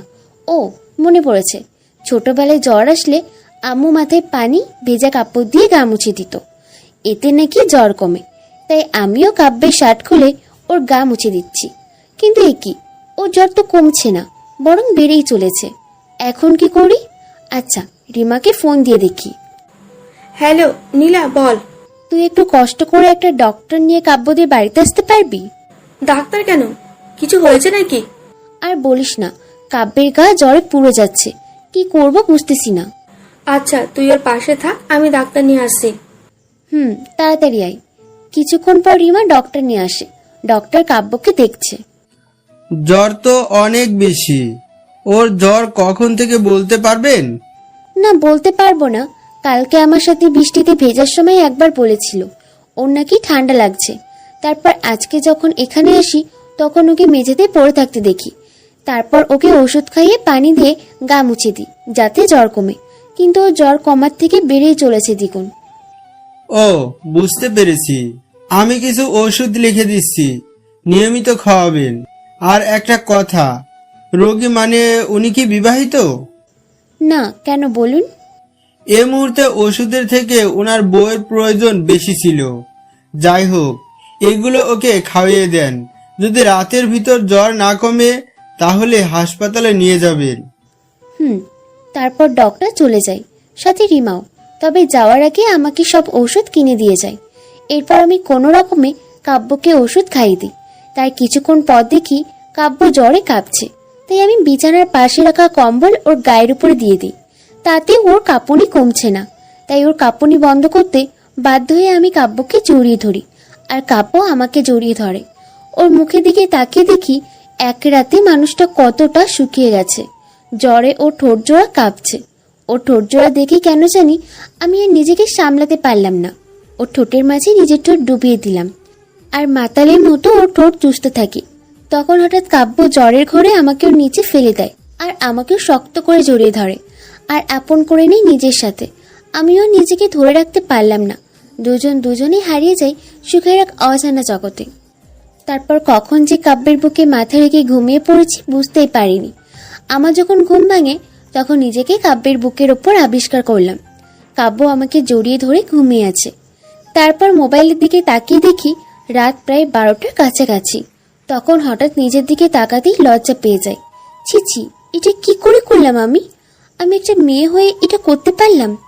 ও আমাকে কি ভাববে? এরকম হাজারো চিন্তা করতে করতে আমি আবারও ঘুমিয়ে পড়লাম। পরের দিন খুব সকালে ঘুম থেকে উঠে হোস্টেলে ফিরে যাই আমি। এদিকে এই ঘটনার কয়েকদিনের মতো কাব্য সম্পূর্ণ সুস্থ হয়ে যায়, আর এই ঘটনার জন্য আমার কাছে ক্ষমা চাই, যদিও সেদিন ওর কোনো অপরাধ ছিল না। সে যাই হোক, আমাদের সম্পর্ক এখন আগের থেকেও মজবুত হয়েছে। কাব্য আমাকে সবসময় পর্দা করতে বলে, মানে বোরখা পরে চলতে বলে। প্রথমে আমি একটু পড়তে দ্বিধাবোধ করতাম, কারণ এই যুগে আমি কেন বোরখা পরে চলবো, কিন্তু কিছুদিন পর জানি না কেন নিজের অজান্তে বোরখা পরে চলতে থাকি। এভাবে দেখতে দেখতে আরো 2 মাস চলে যায়। এর ভেতরে জানি না ওর কি হলো। ইদানিং কাব্য যেদিন ওদের বাড়িতে কেউ থাকতো না, সেদিনই কাব্য আমাকে ওর বাড়ি নিয়ে যেত আর আমার সাথে শারীরিক সম্পর্ক করত। আমি প্রথম ওকে মানা করলেও ওর জেদের কাছে হার মেনে যাই এক সময়। আমি এটা ভেবে সবকিছু উজাড় করে দিয়েছি যে ও তো আমাকে ভালোবাসে আর আমাকেই তো বিয়ে করবে, তাহলে সমস্যা কি? কারণ আমি ওকে অন্ধের মতো বিশ্বাস করতাম। কিন্তু দিন দিন কাব্যের নেশা যেন বাড়তে থাকে। এখন ও শুধু ওর বাড়িতেই নয়, এমনকি আমার হোস্টেলেও আসতো, যা আমার অনেক বান্ধবী জানতো, কিন্তু কেউ কিছু বলতো না, কারণ ওরাও ওদের বিয়েদের নিয়ে এখানে আসতো। আর আজ কিছুদিন থেকে লক্ষ্য করছি আমার মেয়েলি কিছু সমস্যা দেখা দিয়েছে। তাই আমি গোপনে একজন মহিলা ডক্টরের কাছে যাই আর জানতে পারি আমি নাকি মা হতে চলেছি। কথা শুনে হঠাৎ আমি খুব অবাক হয়ে গেলাম, তাই আমি খুব ভয় পেয়ে গেলাম আর কাব্যকে কল দিলাম। জান বলো। কাব্য, তুমি একটু দেখা করতে পারবে আমার সাথে? তুমি বলেছো আর আমি দেখা করব না, এটা কখনো হতে পারে? বলো কোথায় আসবো। আর এমনিতেও জানি না আজ কেন যেন খুব খুশি লাগছে। আচ্ছা, তুমি এই জায়গায় আসো, আমি এখানে অপেক্ষা করছি। ওকে জান, মাত্র আধা ঘন্টা কষ্ট করো, আমি আসতেছি। Love you. Love you too. তারপর আমি কাব্যের জন্য অপেক্ষা করতে লাগলাম, যেখানে কাব্যকে আসতে বললাম। তখনই হঠাৎ করে বাড়ি থেকে আম্মু কল করলো। কি ব্যাপার, আম্মু এই সময় কল দেওয়ার কারণ কি? এই সময় তো কখনো কল দেয় না, তাই কলটা রিসিভ করলাম। হ্যালো আম্মু, বলো। মা, তুই আজকে একটু বাড়িতে আসতে পারবি? কেন আম্মু, কোনো সমস্যা? আর তোমার গলা এমন লাগছে কেন? আর বলিস না, তোর বাবা কয়েকদিন থেকে অসুস্থ, তাই তোদের 2 বোনকে দেখতে যাচ্ছে। কি, আব্বু অসুস্থ আর তুমি আমাকে এখন বলছো? আমি আজকেই আসছি। তারপর কলটা কেটে দিলাম আর কাব্যকে কল দিলাম। হ্যালো নীলা, এই তো আমি বাড়ি থেকে বের হচ্ছি। সরি বাবু, তোমাকে আজকে ডেকেছি বলে, কিন্তু আজকে তোমার সাথে দেখা করতে পারবো না। কেন, কি হয়েছে, কোনো সমস্যা? বাড়ি থেকে আম্মু কল করে বলল আব্বু নাকি অসুস্থ, তাই। আচ্ছা ঠিক আছে, তা কবে আসবে? এই তো 1 সপ্তাহ পর, আর এসেই তোমাকে একটা সারপ্রাইজ দিব। আচ্ছা, তাই আমি তাহলে ওয়েট করব। আর হ্যাঁ, সাবধানে যাবে, আর বাড়ি পৌঁছে আমাকে কল দিবে। বাই। তারপর কলটা কেটে পার্ক থেকে সোজা বাস কাউন্টারে চলে যায়, আর সেখান থেকে সোজা রংপুরের বাস ধরে বাড়িতে চলে আসি। বাড়িতে এসে কলিং বেল দিতেই কেউ একজন দরজা খুলে দেয়। আমি তাকিয়ে দেখি বাবা আমার সামনে দাঁড়িয়েছে। আমি আব্বুকে দেখে সাথে সাথেই আব্বুকে জড়িয়ে ধরে কাঁদতে কাঁদতে বললাম, আব্বু তুমি ঠিক আছো তো? তোমার কিছু হয় নাই তো? আরে পাগলি মেয়ে আমার, এভাবে কাঁদছিস কেন? আমি তো একদম ঠিক আছি। তাহলে আম্মু যে বললো? আমি মিথ্যে বলেছিলাম। সেই কবে ঢাকায় গেছিস? এর মধ্যে একবারও কি আমাদের দেখতে এসেছিলি? আমাদের বুঝি কষ্ট লাগে না? তাই বলে মিথ্যা বলবে? তোমাদের ধারণা আছে আমি কতটা টেনশনে ছিলাম? আচ্ছা আচ্ছা, হয়েছে। তোর এই বুড়ো ছেলে মেয়ে দুটাকে পরে বকিস, আগে ভিতরে চল। তারপর ভেতরে যেতেই হঠাৎ করে মাথাটা চক্কর দিয়ে পড়ে যাই আমি। ওগো, মেয়েটা এভাবে পড়ে গেল কেন? একটু পানি আনো না। এই নাও পানি। ওগো, আমার মেয়েটার জ্ঞান ফিরছে না কেন? তুমি একটু পাশের বাসায় রহিমা আপাকে ডেকে আনো। মিসেস রহিমা একজন গাইনি ডাক্তার। তারপর নীলার আব্বু ডক্টর রহিমাকে ডেকে নিয়ে আসলেন। ডক্টর রহিমা নীলাকে দেখিয়ে একটা ইঞ্জেকশন দেন। তারপরে নীলার মা রহিমা আপাকে জিজ্ঞাসা করলো, আপা, আমার মেয়েটা এভাবে জ্ঞান কেন হারিয়ে ফেললো? পরে বলছি, আগে মিষ্টি আনেন। আরে আপা, পরে মিষ্টি খাইয়েন, আগে বলেন মেয়েটার কি হয়েছে? খুব চিন্তা হচ্ছে তো। আরে ভাবি, এত চিন্তা কেন করছেন? চিন্তা ছেড়ে আগে মিষ্টি মুখ করেন। আপনার মেয়ে মা হতে চলেছে, তার মানে আপনারা নানা নানি হতে চলেছেন। কি? নীলা মা হতে চলেছে? কথাটা শুনে নীলার মা বাবা দুইজন চমকে ওঠে। তখন নীলার মা বলল, আমার মেয়ে মা হতে চলেছে মানে? ওর তো এখনো। তারপরে নীলার মা কিছু একটা বলতে যাবে, তার আগেই নীলার বাবা বলল, ভাবি চলুন আপনাকে এগিয়ে দিয়ে আসি, আর মিষ্টি আপনার বাড়িতে পৌঁছে দেব। ডাক্তার রহিমা চলে যেতেই নীলার জ্ঞান ফেরে। জ্ঞান ফিরতেই নীলা দেখলো তার মা বাবা যেন নিয়ে কথা বলছে। নীলার জ্ঞান ফিরতে দেখে তার মা বাবা তার দিকে কেমন করে যেন তাকিয়ে আছে। তাই নীলা বলে উঠল, এ কি, তোমরা আমার দিকে এভাবে কেন তাকিয়ে আছো? কেন তাকিয়ে আছিস? বুঝতে পারছিস না? তোর পেটে কার বাচ্চা? কোথায় কার কাছ থেকে পেট বাঁধালি পোড়ামুখী? কি হলো, চুপ করে আছিস কেন? কথা বল। আসলে আম্মু হয়েছে কি, তারপর ভয়ে ভয়ে সব বলে দিই। কাব্যর সাথে যা যা হয়েছিল, ওর সাথে পরিচয় থেকে শুরু করে এ পর্যন্ত যা যা হয়েছে সব আম্মুকে বলে দিলাম। তারপর আম্মু বলল, ছি, তুই আমার মেয়ে হয়ে এটা করতে পারলি? দে ছেলেটার নাম্বার দে। তারপর আম্মুকে কাব্যর নাম্বার দিই। আম্মু নাম্বারটা নিয়ে বাইরে চলে যায়। আর কিছুক্ষণ পর আম্মু কাঁদতে কাঁদতে এসে বলল, এই নে, তোর নাগরের সাথে যত পারিস কথা বল, ঢলাঢলি কর। তোকে জন্ম দেওয়াটাই আমার ভুল হয়েছে বলে কাঁদতে কাঁদতে বেরিয়ে চলে গেল। আম্মু যাওয়ার পর আমি মোবাইল কানের কাছে নিতেই ওপাশ থেকে কাব্য যা বলল তাতে আমার পায়ের নিচ থেকে মাটি সরে গেল। কারণ ও আমাকে যা বলল তা কোনোদিন আমি মুখেও নিতে পারবো না। তারপরও ফোনটা রেখে কাঁদছি আর ভাবছি, শেষ পর্যন্ত তাহলে আমি একটা ভুল মানুষকে ভালোবাসলাম। যাকে ভালোবাসে আমি আমার সবকিছু উজাড় করে দিলাম, সে আজ আমার সাথে। আমি আর ভাবতেও পারছি না। আজ আমার চিৎকার করে বলতে ইচ্ছা করছে, কি অপরাধ ছিল আমার তোমার এই মিষ্টি চেহারার প্রেমে পড়ার? যাকে মন থেকে ভালোবাসলাম সেই তুমি আমার মনটা ভালো না বেশি আমার দেহটাকে ভালোবাসলে। এই ছিল তোমার মনে? তোমার যদি মেয়ের শরীর লাগতো তাহলে কেন তুমি কোনো পতিতালয় খুঁজে নিলে না? কেন আমার জীবনটা নষ্ট করলে? এভাবে কাঁদতে কাঁদতে কখন যে ঘুমিয়ে গেছি জানি না। ঘুম থেকে উঠে দেখি এখন রাত 10টা বাজে। আমি এখন শেষবারের মতো আমার মা বাবার আর এই স্বার্থের দুনিয়াটাকে প্রাণ ভরে দেখে নিব। তারপর এই কষ্টের হাত থেকে মুক্তি নিব। তুই আমাকে মাফ করিস বাবু। পেটে হাত দিয়ে বললাম, আমি তোকে পৃথিবীর মুখ দেখতে দিচ্ছি না বলে আমাকে ভুল বুঝিস না। কি করব বল? নিজের অপরাধ ঢাকতে গিয়ে আমি যে তোকে মেরেও ফেলতে পারবো না, আবার তোকেই স্বার্থপর পৃথিবীতে আনতেও পারবো না। আনলে যখন তুই তোর বাবার কথা জিজ্ঞেস করবি তখন যে আমি তোকে জবাবও দিতে পারবো না। তোকে যে বলতেও পারবো না তুই আমার ভালোবাসার মানুষের অবৈধ সন্তান। তুই তো জানিস না এই নিষ্ঠুর পৃথিবী কতটা খারাপ। তবে তুই চিন্তা করিস না, তোকে আমি এই অন্ধকার কবরে একা যেতে দিব না। তোর সাথে আমিও থাকবো, আর ওপারে তোর বাবার জন্য অপেক্ষা করব। হে খোদা, জানি আত্মহত্যা মহাপাপ, কিন্তু তবুও আমাকে সেই পাপ করতে হবে। যদি সে তার ভুল বুঝতে পারে তবে পরকালে তাকে আমাদের সাথে মিলিয়ে দিও। তুমি ওকে কোনো কষ্ট দিও না আল্লাহ। আমার মৃত্যুর সাথে যেন ও সব কষ্ট আমার সাথে কবরে দাফন হয়ে যায়। এদিকে মীরা ডায়েরিটা জড়িয়ে ধরে আকাশের দিকে তাকিয়ে কাঁদতে কাঁদতে বলতে লাগলো, বোন, তোর মৃত্যুর জন্য যে দায়ী তাকে আমি তিলে তিলে কষ্ট দিয়ে মারবো। তুই যতটা কষ্ট পেয়েছিস তার থেকেও দ্বিগুণ কষ্ট আমি ওকে দিব।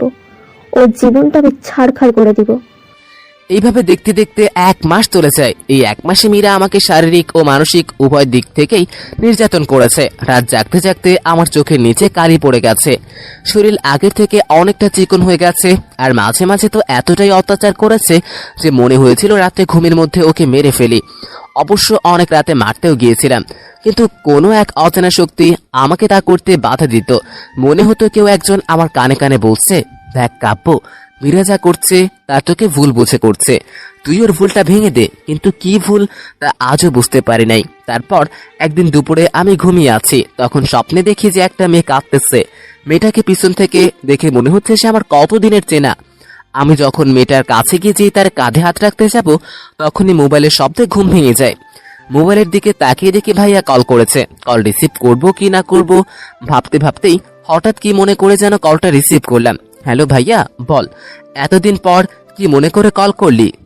কাব্য, আমি জানি ভাই তুই আমার উপর রাগ করে আসিস, কারণ আমি তোর সাথে যা করেছি তা একদম ঠিক করিনি। তুই কি এটা বলতে কল করেছিস? না, তুই প্লিজ আজকে আমার সাথে একটা জায়গা দেখা কর, প্লিজ, মানা করিস না, তোকে আমার অনেক কিছু বলার আছে। ঠিক আছে, বল কখন দেখা করব? যদি পারিস এখনই আয়, আমি এখানে বসেই আছি। ঠিক আছে, আসছি ভাইয়া। তারপর কল কেটে দিয়ে রেডি হয়ে ভাইয়ার দেওয়া ঠিকানায় চলে যাই। ওখানে গিয়ে দেখি ভাইয়া একটা মেয়ের সাথে বসে আছে। আমিও ওদের কাছে যেতেই ভাইয়া আমাকে দেখে বলতে লাগলো, এ কি ভাই, তোর এই অবস্থা কেন? আমার কথা বাদ দে, কেন ডেকেছিস সেটা বল। তবে ভাইয়া একটা কথা বলতো, তুই আমার নামে মিথ্যা বলেছিলি কেন? আর আমাকে কেন ডেকেছিস তোর আর মীরার ডিভোর্সের কাগজ দিতে নাকি? আরে আমি মীরাকে কেন ডিভোর্স দিতে যাব? ওর সাথে আমার বিয়ে হলে তোকে ডিভোর্স দেবো। মানে কি বলছিস ভাইয়া তুই? আমার ঠিক কিছুতেই আমার মাথায় ঢুকছে না। কাব্য, মীরার সাথে আমার কোনো বিয়েটিও হয় নাই। আমাদের বিয়েটা একটা নাটক ছিল, আর মীরা তোকে কাছে পাওয়ার জন্য এটা করেছে। আমি ভাইয়ার কথা ঠিক কিছুই বুঝতেছি না। কাব্য, তুই হয়তো আমার কথা বুঝতেছিস না, তোকে সবটা বুঝে বলছি, শোন। আগে এটা বলতো, তুই মীরাকে কি আগে থেকে চিনতি? কই না তো। ও আচ্ছা, শোন, এ হলো রিমা, যার কথা তোকে বলেছিলাম। আমরা দুজন একে অপরকে ভালোবাসি। একদিন আমাদের পার্কে দেখা হওয়ার কথা ছিল, কিন্তু সেদিন রিমা আসে না, বরং মীরা আসে আর বলে যে ও রিমাকে অপহরণ করেছে, আর ওর কথা মতো কাজ না করলে ও রিমাকে মেরে ফেলবে। বিশ্বাস কর ভাই, আমি শুধু রিমাকে বাঁচানোর জন্য মীরা আমাকে যা যা বলেছে আমি তাই তাই করেছি, এবং ওর কথা মতো মীরাকে বিয়ে থেকে শুরু করে তোকে ওর জালে ফাঁসাতে আমি ওকে সব রকম সাহায্য করেছি। ভাই, তুই আমাকে ভুল বুঝিস না। এখন তুই যেভাবে পারিস তুই ওর জাল থেকে বের হওয়ার চেষ্টা কর। আর একটা কথা, আমার সাথে যখনই মীরা তোর সম্পর্কের কথা বলতো, তখনই তোর নাম শুনলেই ওর চোখ দেখে মনে হতো ওর চোখ দিয়ে যেন প্রতিশোধের আগুন জ্বলছে। আচ্ছা ঠিক আছে, আজকে আমি আসছি। তা তোরা বিয়ে করছিস কবে? আমাদের তো আজ 10 দিন হলো বিয়ে হয়ে গেছে। ওহ, বিয়ে করে ফেলেছিস? আমাকে তোরা একটাবার মুখের কথাও বললি না। সবই কপাল। তা আম্মু আব্বু কেমন আছে? আছে একরকম, তোর জন্য চাষি সব সময় কাঁদে। আচ্ছা ঠিক আছে, আমি আসছি বলে তারপর আমি ওখান থেকে চলে আসি। রাস্তা দিয়ে হাঁটছি আর ভাবছি মেয়েরা কেন এরকম করলো। আর আমি তো আগে ওকে ভালো করে চিনতামও না, তাহলে কিসের প্রতিশোধ আমার থেকে নিতে চাইও, যার কারণে শুধু আমার নয় নিজের চরিত্রেও দাগ লাগাতে পিছু পা হলো না। আমাকে তা জানতেই হবে। এসব ভাবতে ভাবতে বাড়িতে এসে দেখি যে দরজা খোলা। ভাবলাম হয়তো মীরা হাসপাতালের থেকে চলে এসছে। তখন হঠাৎ বাড়ির ভিতর থেকে কারো হাসির শব্দ আসছে। আমি দরজা খুলে ভিতরে যেতে দেখি একটা খুব অপরূপ সুন্দরী মেয়ে মীরার সাথে বসে কথা বলছে। মেয়েটাকে দেখে মনে হয় কোনো স্বর্গ থেকে উঠে আসা রাজকুমারী। তখন মীরা আমাকে আসতে দেখে বলে উঠল, এই, তুই মানুষ নাকি অন্য কিছু? হ্যাঁ, বাহিরে যাবে, অন্তত একটা ফোন করে তো বল যে আমি বাহিরে যাচ্ছি। আর আমি কতবার কল দিলাম, কলটাও রিসিভ করলি না। কতটা টেনশন হচ্ছিল আমার, তুমি জানো? আসলে আমি কি ব্যাপার, আজ এত ভালো করে কথা বলছে আর সাথে মেয়েটাকে? এই মানুষটা আবার কোন ভাবনার জগতে হারিয়ে গেল।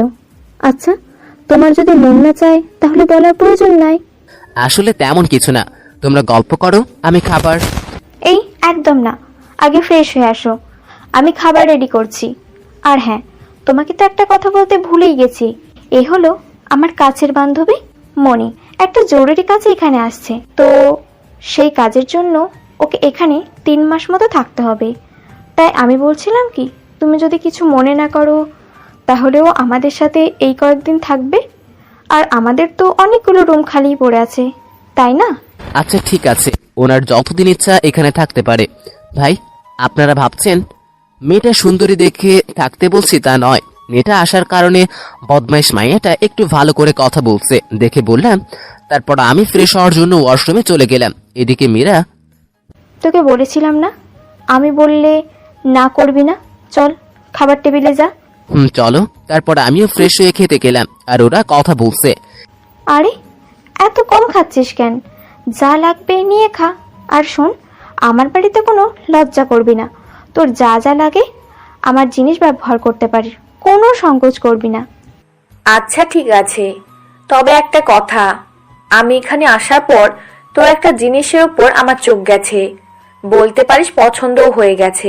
আমার কাজ হয়ে গেলে আমি কিন্তু তোর চোখে ধুলো দিয়ে তা নিয়ে যাব।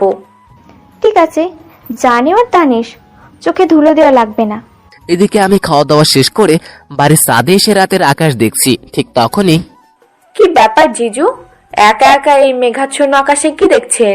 মানুষ তো পরিষ্কার আকাশে কোটি তারার মাঝে সুন্দর একটা চাঁদকে দেখে, তাহলে আপনি কি দেখছেন ওই আকাশে? মনি, সব মানুষ যে রাতের আকাশে তারা ভরা আকাশের সৌন্দর্য দেখতে ছাদে আসে এমনটা নয়। আমাদের সমাজে এমনও অনেক মানুষ আছে যারা এই মেঘে ঢাকা আকাশটাকেই বেশি ভালোবাসে। কি জানি, আমার তো এটা জানা ছিল না। যাই হোক, একটা কথা বলছি শোনেন।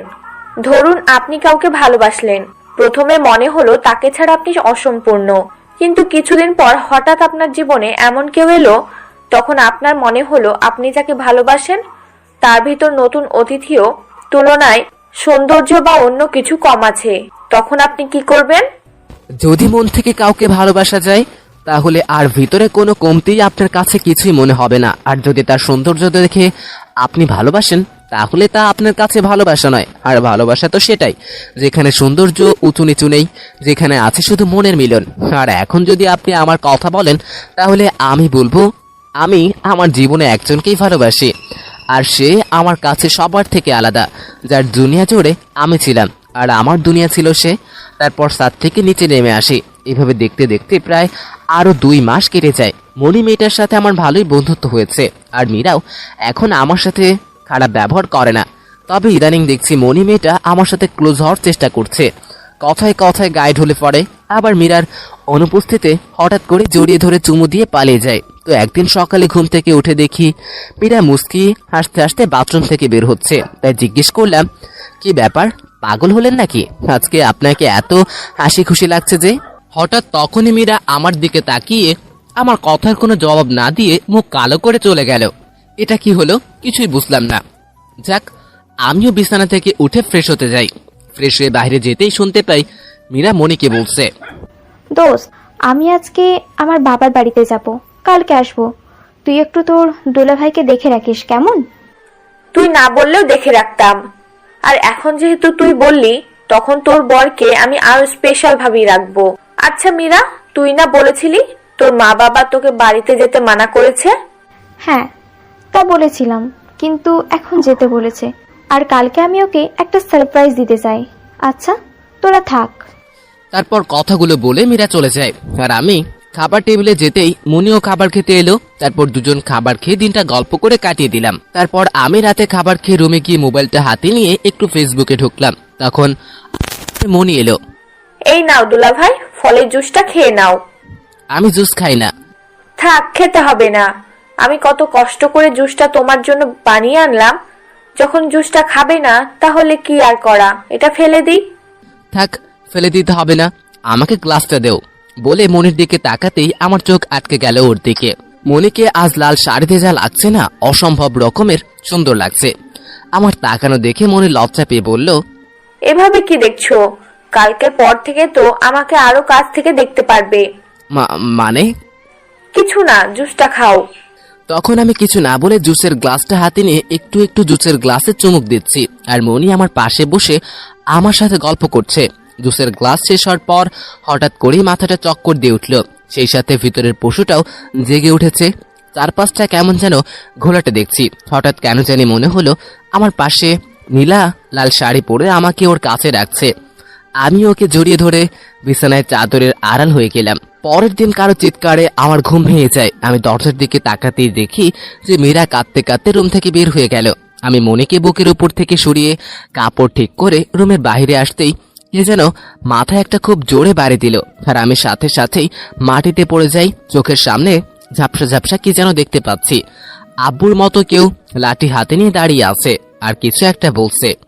মীরা মা, এই কুকুরটার জন্য আমাদের মানাতে গিয়েছিলে, ওকে যেন মাফ করি। তুমি তো বলেছিলে এই চরিত্রহীনটা ভালো হয়ে গেছে।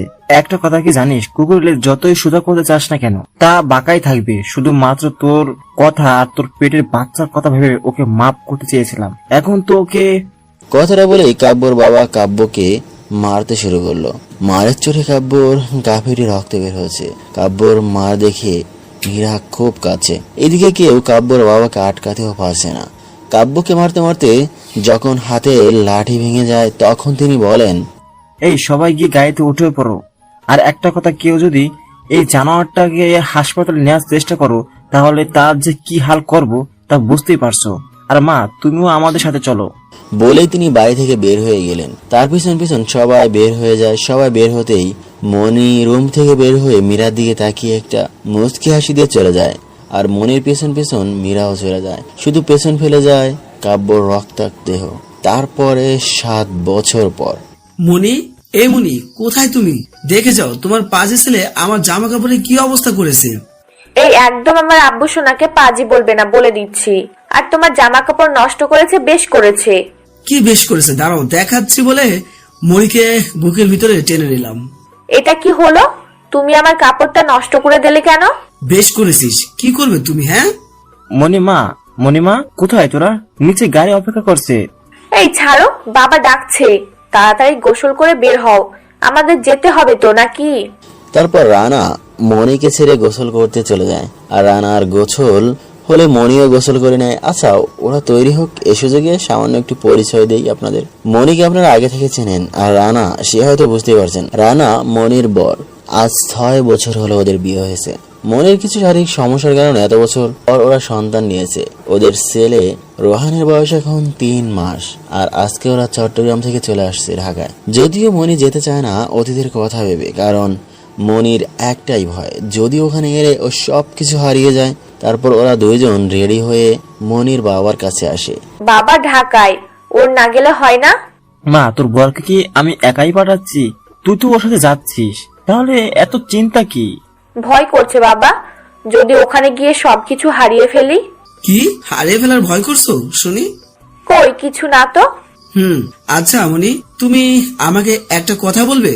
বাবার এত বয়স হয়েছে, এখন তার বিশ্রামের সময়। সে সময় যদি আমার মতো একটা ঢ্যামরা ছেলে ঘরে বসে থাকে, বাবাকে গাধার মতো খাটায়, তাহলে সেটা ভালো লাগবে? এই সাবধানে কথা বলবে।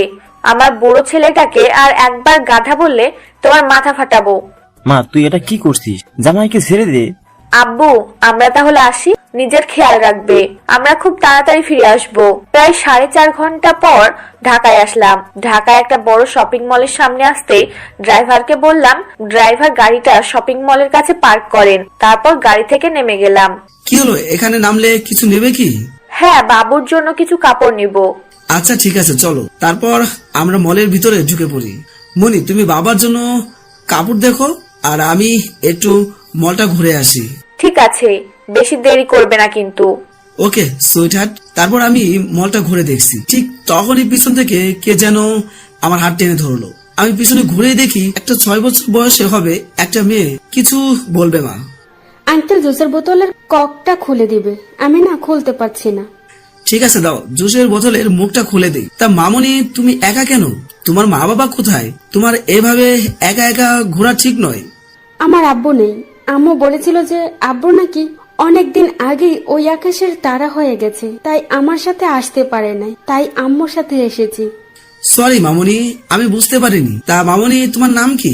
আমার নাম হলো রাইসা, এই রাইসা, কই গেল মামুনি? এই রে, আম্মু ডাকছে, মনে হয় আমাকে না পেয়ে রেগে গেছে। আমি যাই। আরে শোনো তো, যা চলে গেল। ভারী মিষ্টি মেয়ে তো। আমার যদি এমন একটা মেয়ে থাকতো। এই একা একা কি ভাবছো এত? চলো, আমার হয়ে গেছে। কিছু না, চলো।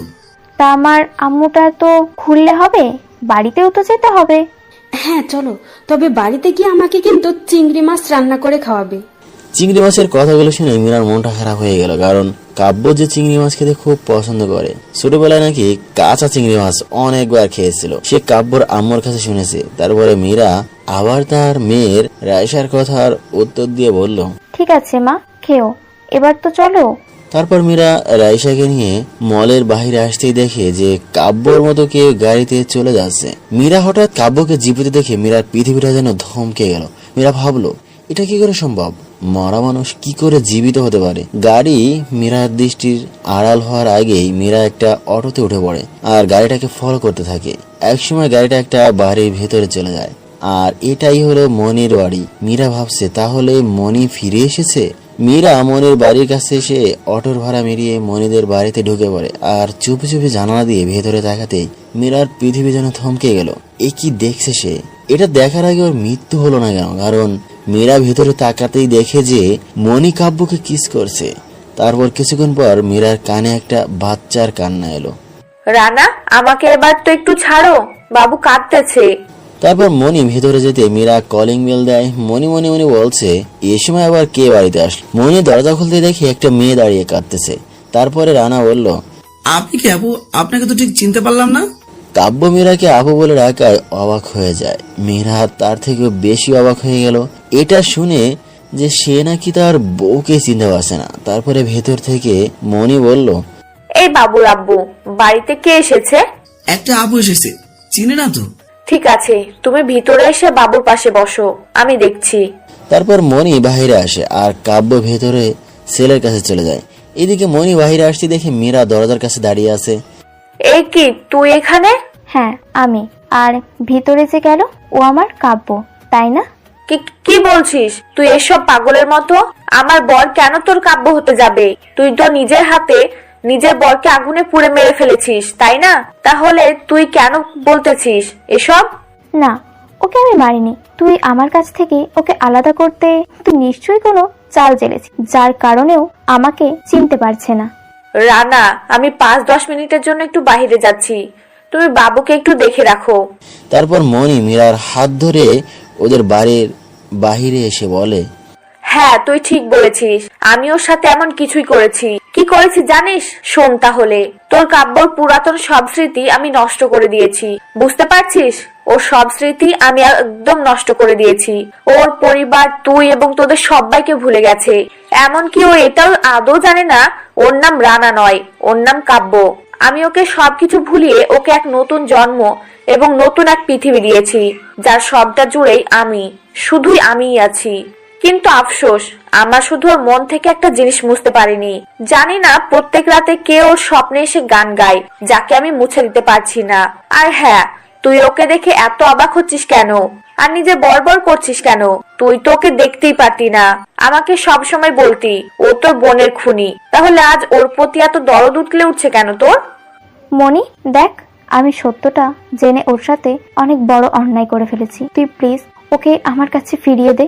কাকে ফিরিয়ে দেওয়ার কথা বলছিস তুই?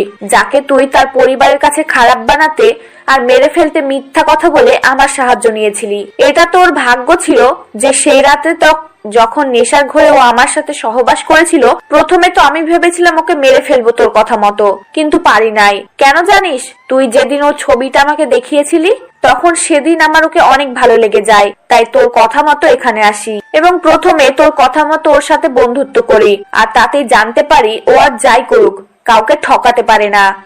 তারপর থেকে আমি একটা প্ল্যান করি, যেটা ছিল আমার নিজের একান্ত ব্যক্তিগত। আমি জানতাম ওই দিন তুই তোর প্ল্যান মতো ওর বাবা মাকে এনে আমাদের ঘনিষ্ঠ অবস্থায় দেখিয়ে ওর বাবাকে দিয়ে মার খাওয়াবি, আর সুযোগ বুঝে তুই কাব্যকে মেরে ফেলবি। কিন্তু আমি তা হতে দেইনি।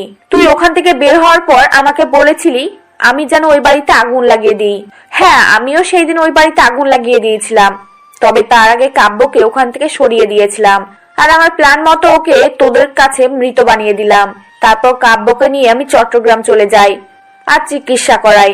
ডাক্তারকে টাকা খাইয়ে ওর সব স্মৃতি আমি মুছে দিয়ে ওকে একটা নতুন পরিচয় দিই আর আমার সব ভালোবাসা দিয়ে ওকে আমার করে নিই। তাই ভালোই ভালোই বলছি মীরা, তুই এখান থেকে চলে যা আর তোর মাথা থেকে কাব্যর নামটা মুছে ফেল।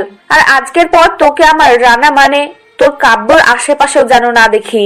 যদি কাব্যর আশেপাশে কখনো তোকে দেখি তাহলে তুই যেমন তোর বোনের জন্য ওকে মারতে চেয়েছিলি ঠিক তেমনই তুই যদি আমাদের মাঝে আসার চেষ্টাও করিস তাহলে তোকে সরাতেও আমার 2 মিনিট সময়ও লাগবে না। মনি, তুই তো আমার বেস্ট ফ্রেন্ড, প্লিজ এমনটা করিস না। আচ্ছা, বেস্ট ফ্রেন্ড বলে কি তোকে আমার বরের ভাগ দিব নাকি? এতটা মহান আমি নই। আর তাছাড়া আমি যদি তোর কাছে তোর বরকে চাইতাম তুই দিতি? তুই কেন? পৃথিবীর কোনো মেয়ে এটা করবে না। ঠিক বলছিস মনি, আসলে কেউ কখনো তার বরের ভাগ কাউকে দেয় না। তাহলে আমি কেন তোর কাছে দয়া ভিক্ষা চাচ্ছি? আমার জিনিস আমি খুব তাড়াতাড়ি এখান থেকে নিয়ে যাব, তুই শুধু তৈরি থাক। আর তোকে অনেক অনেক ধন্যবাদ। কেন জানিস, আজ থেকে আমার মেয়েটাকে আর কেউ অনাথ বলতে পারবে না। তোর মেয়ে মানে? স্যারি, আমার মেয়ে না, আমাদের মেয়ে কাব্য।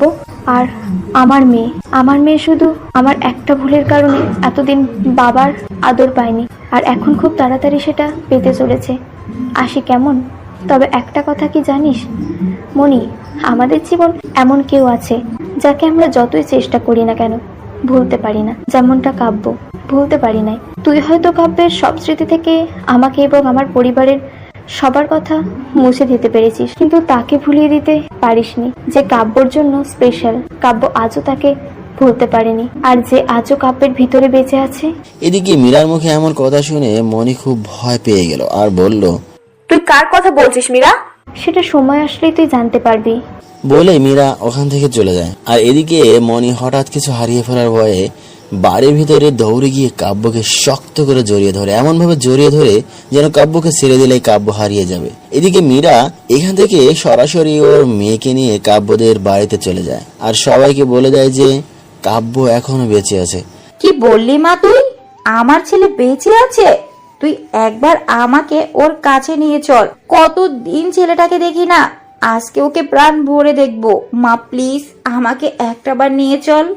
না মা, এখনো সময় আসেনি। ও যে তোমাদের কাউকে চিনতে পারবে না, কারণ তারপর মীরা সবকিছু খুলে বলে কাব্যর পরিবারকে। মনি আর কাব্যর সাথে যেসব কাহিনীও দেখে এসেছে, মীরা মুখে সবকিছু শুনে সবাই কাঁদতেছে, শুধু কাব্যর বাবা ছাড়া। কাব্যর বাবা কিছুই বলছে না, সোফায় বসে বসে কি যেন ভাবতেছে। তারপর মীরা রুমে এসে আলমারি থেকে একটা ডায়েরি বের করে পড়তে থাকে, যেটা কাব্যর লেখা ডায়েরি ছিল। যে ডায়েরি শেষের দিকে হাতে গোনা কয়েক পাতা কাব্য আর মীরাকে নিয়ে লেখা, আর বাকিটা ডায়েরি জুড়ে মীরার বোন নীলা। ডায়েরিটা পড়তে পড়তে হারিয়ে যায় মীরা অতীতে 7 বছর আগে ফিরে যায়।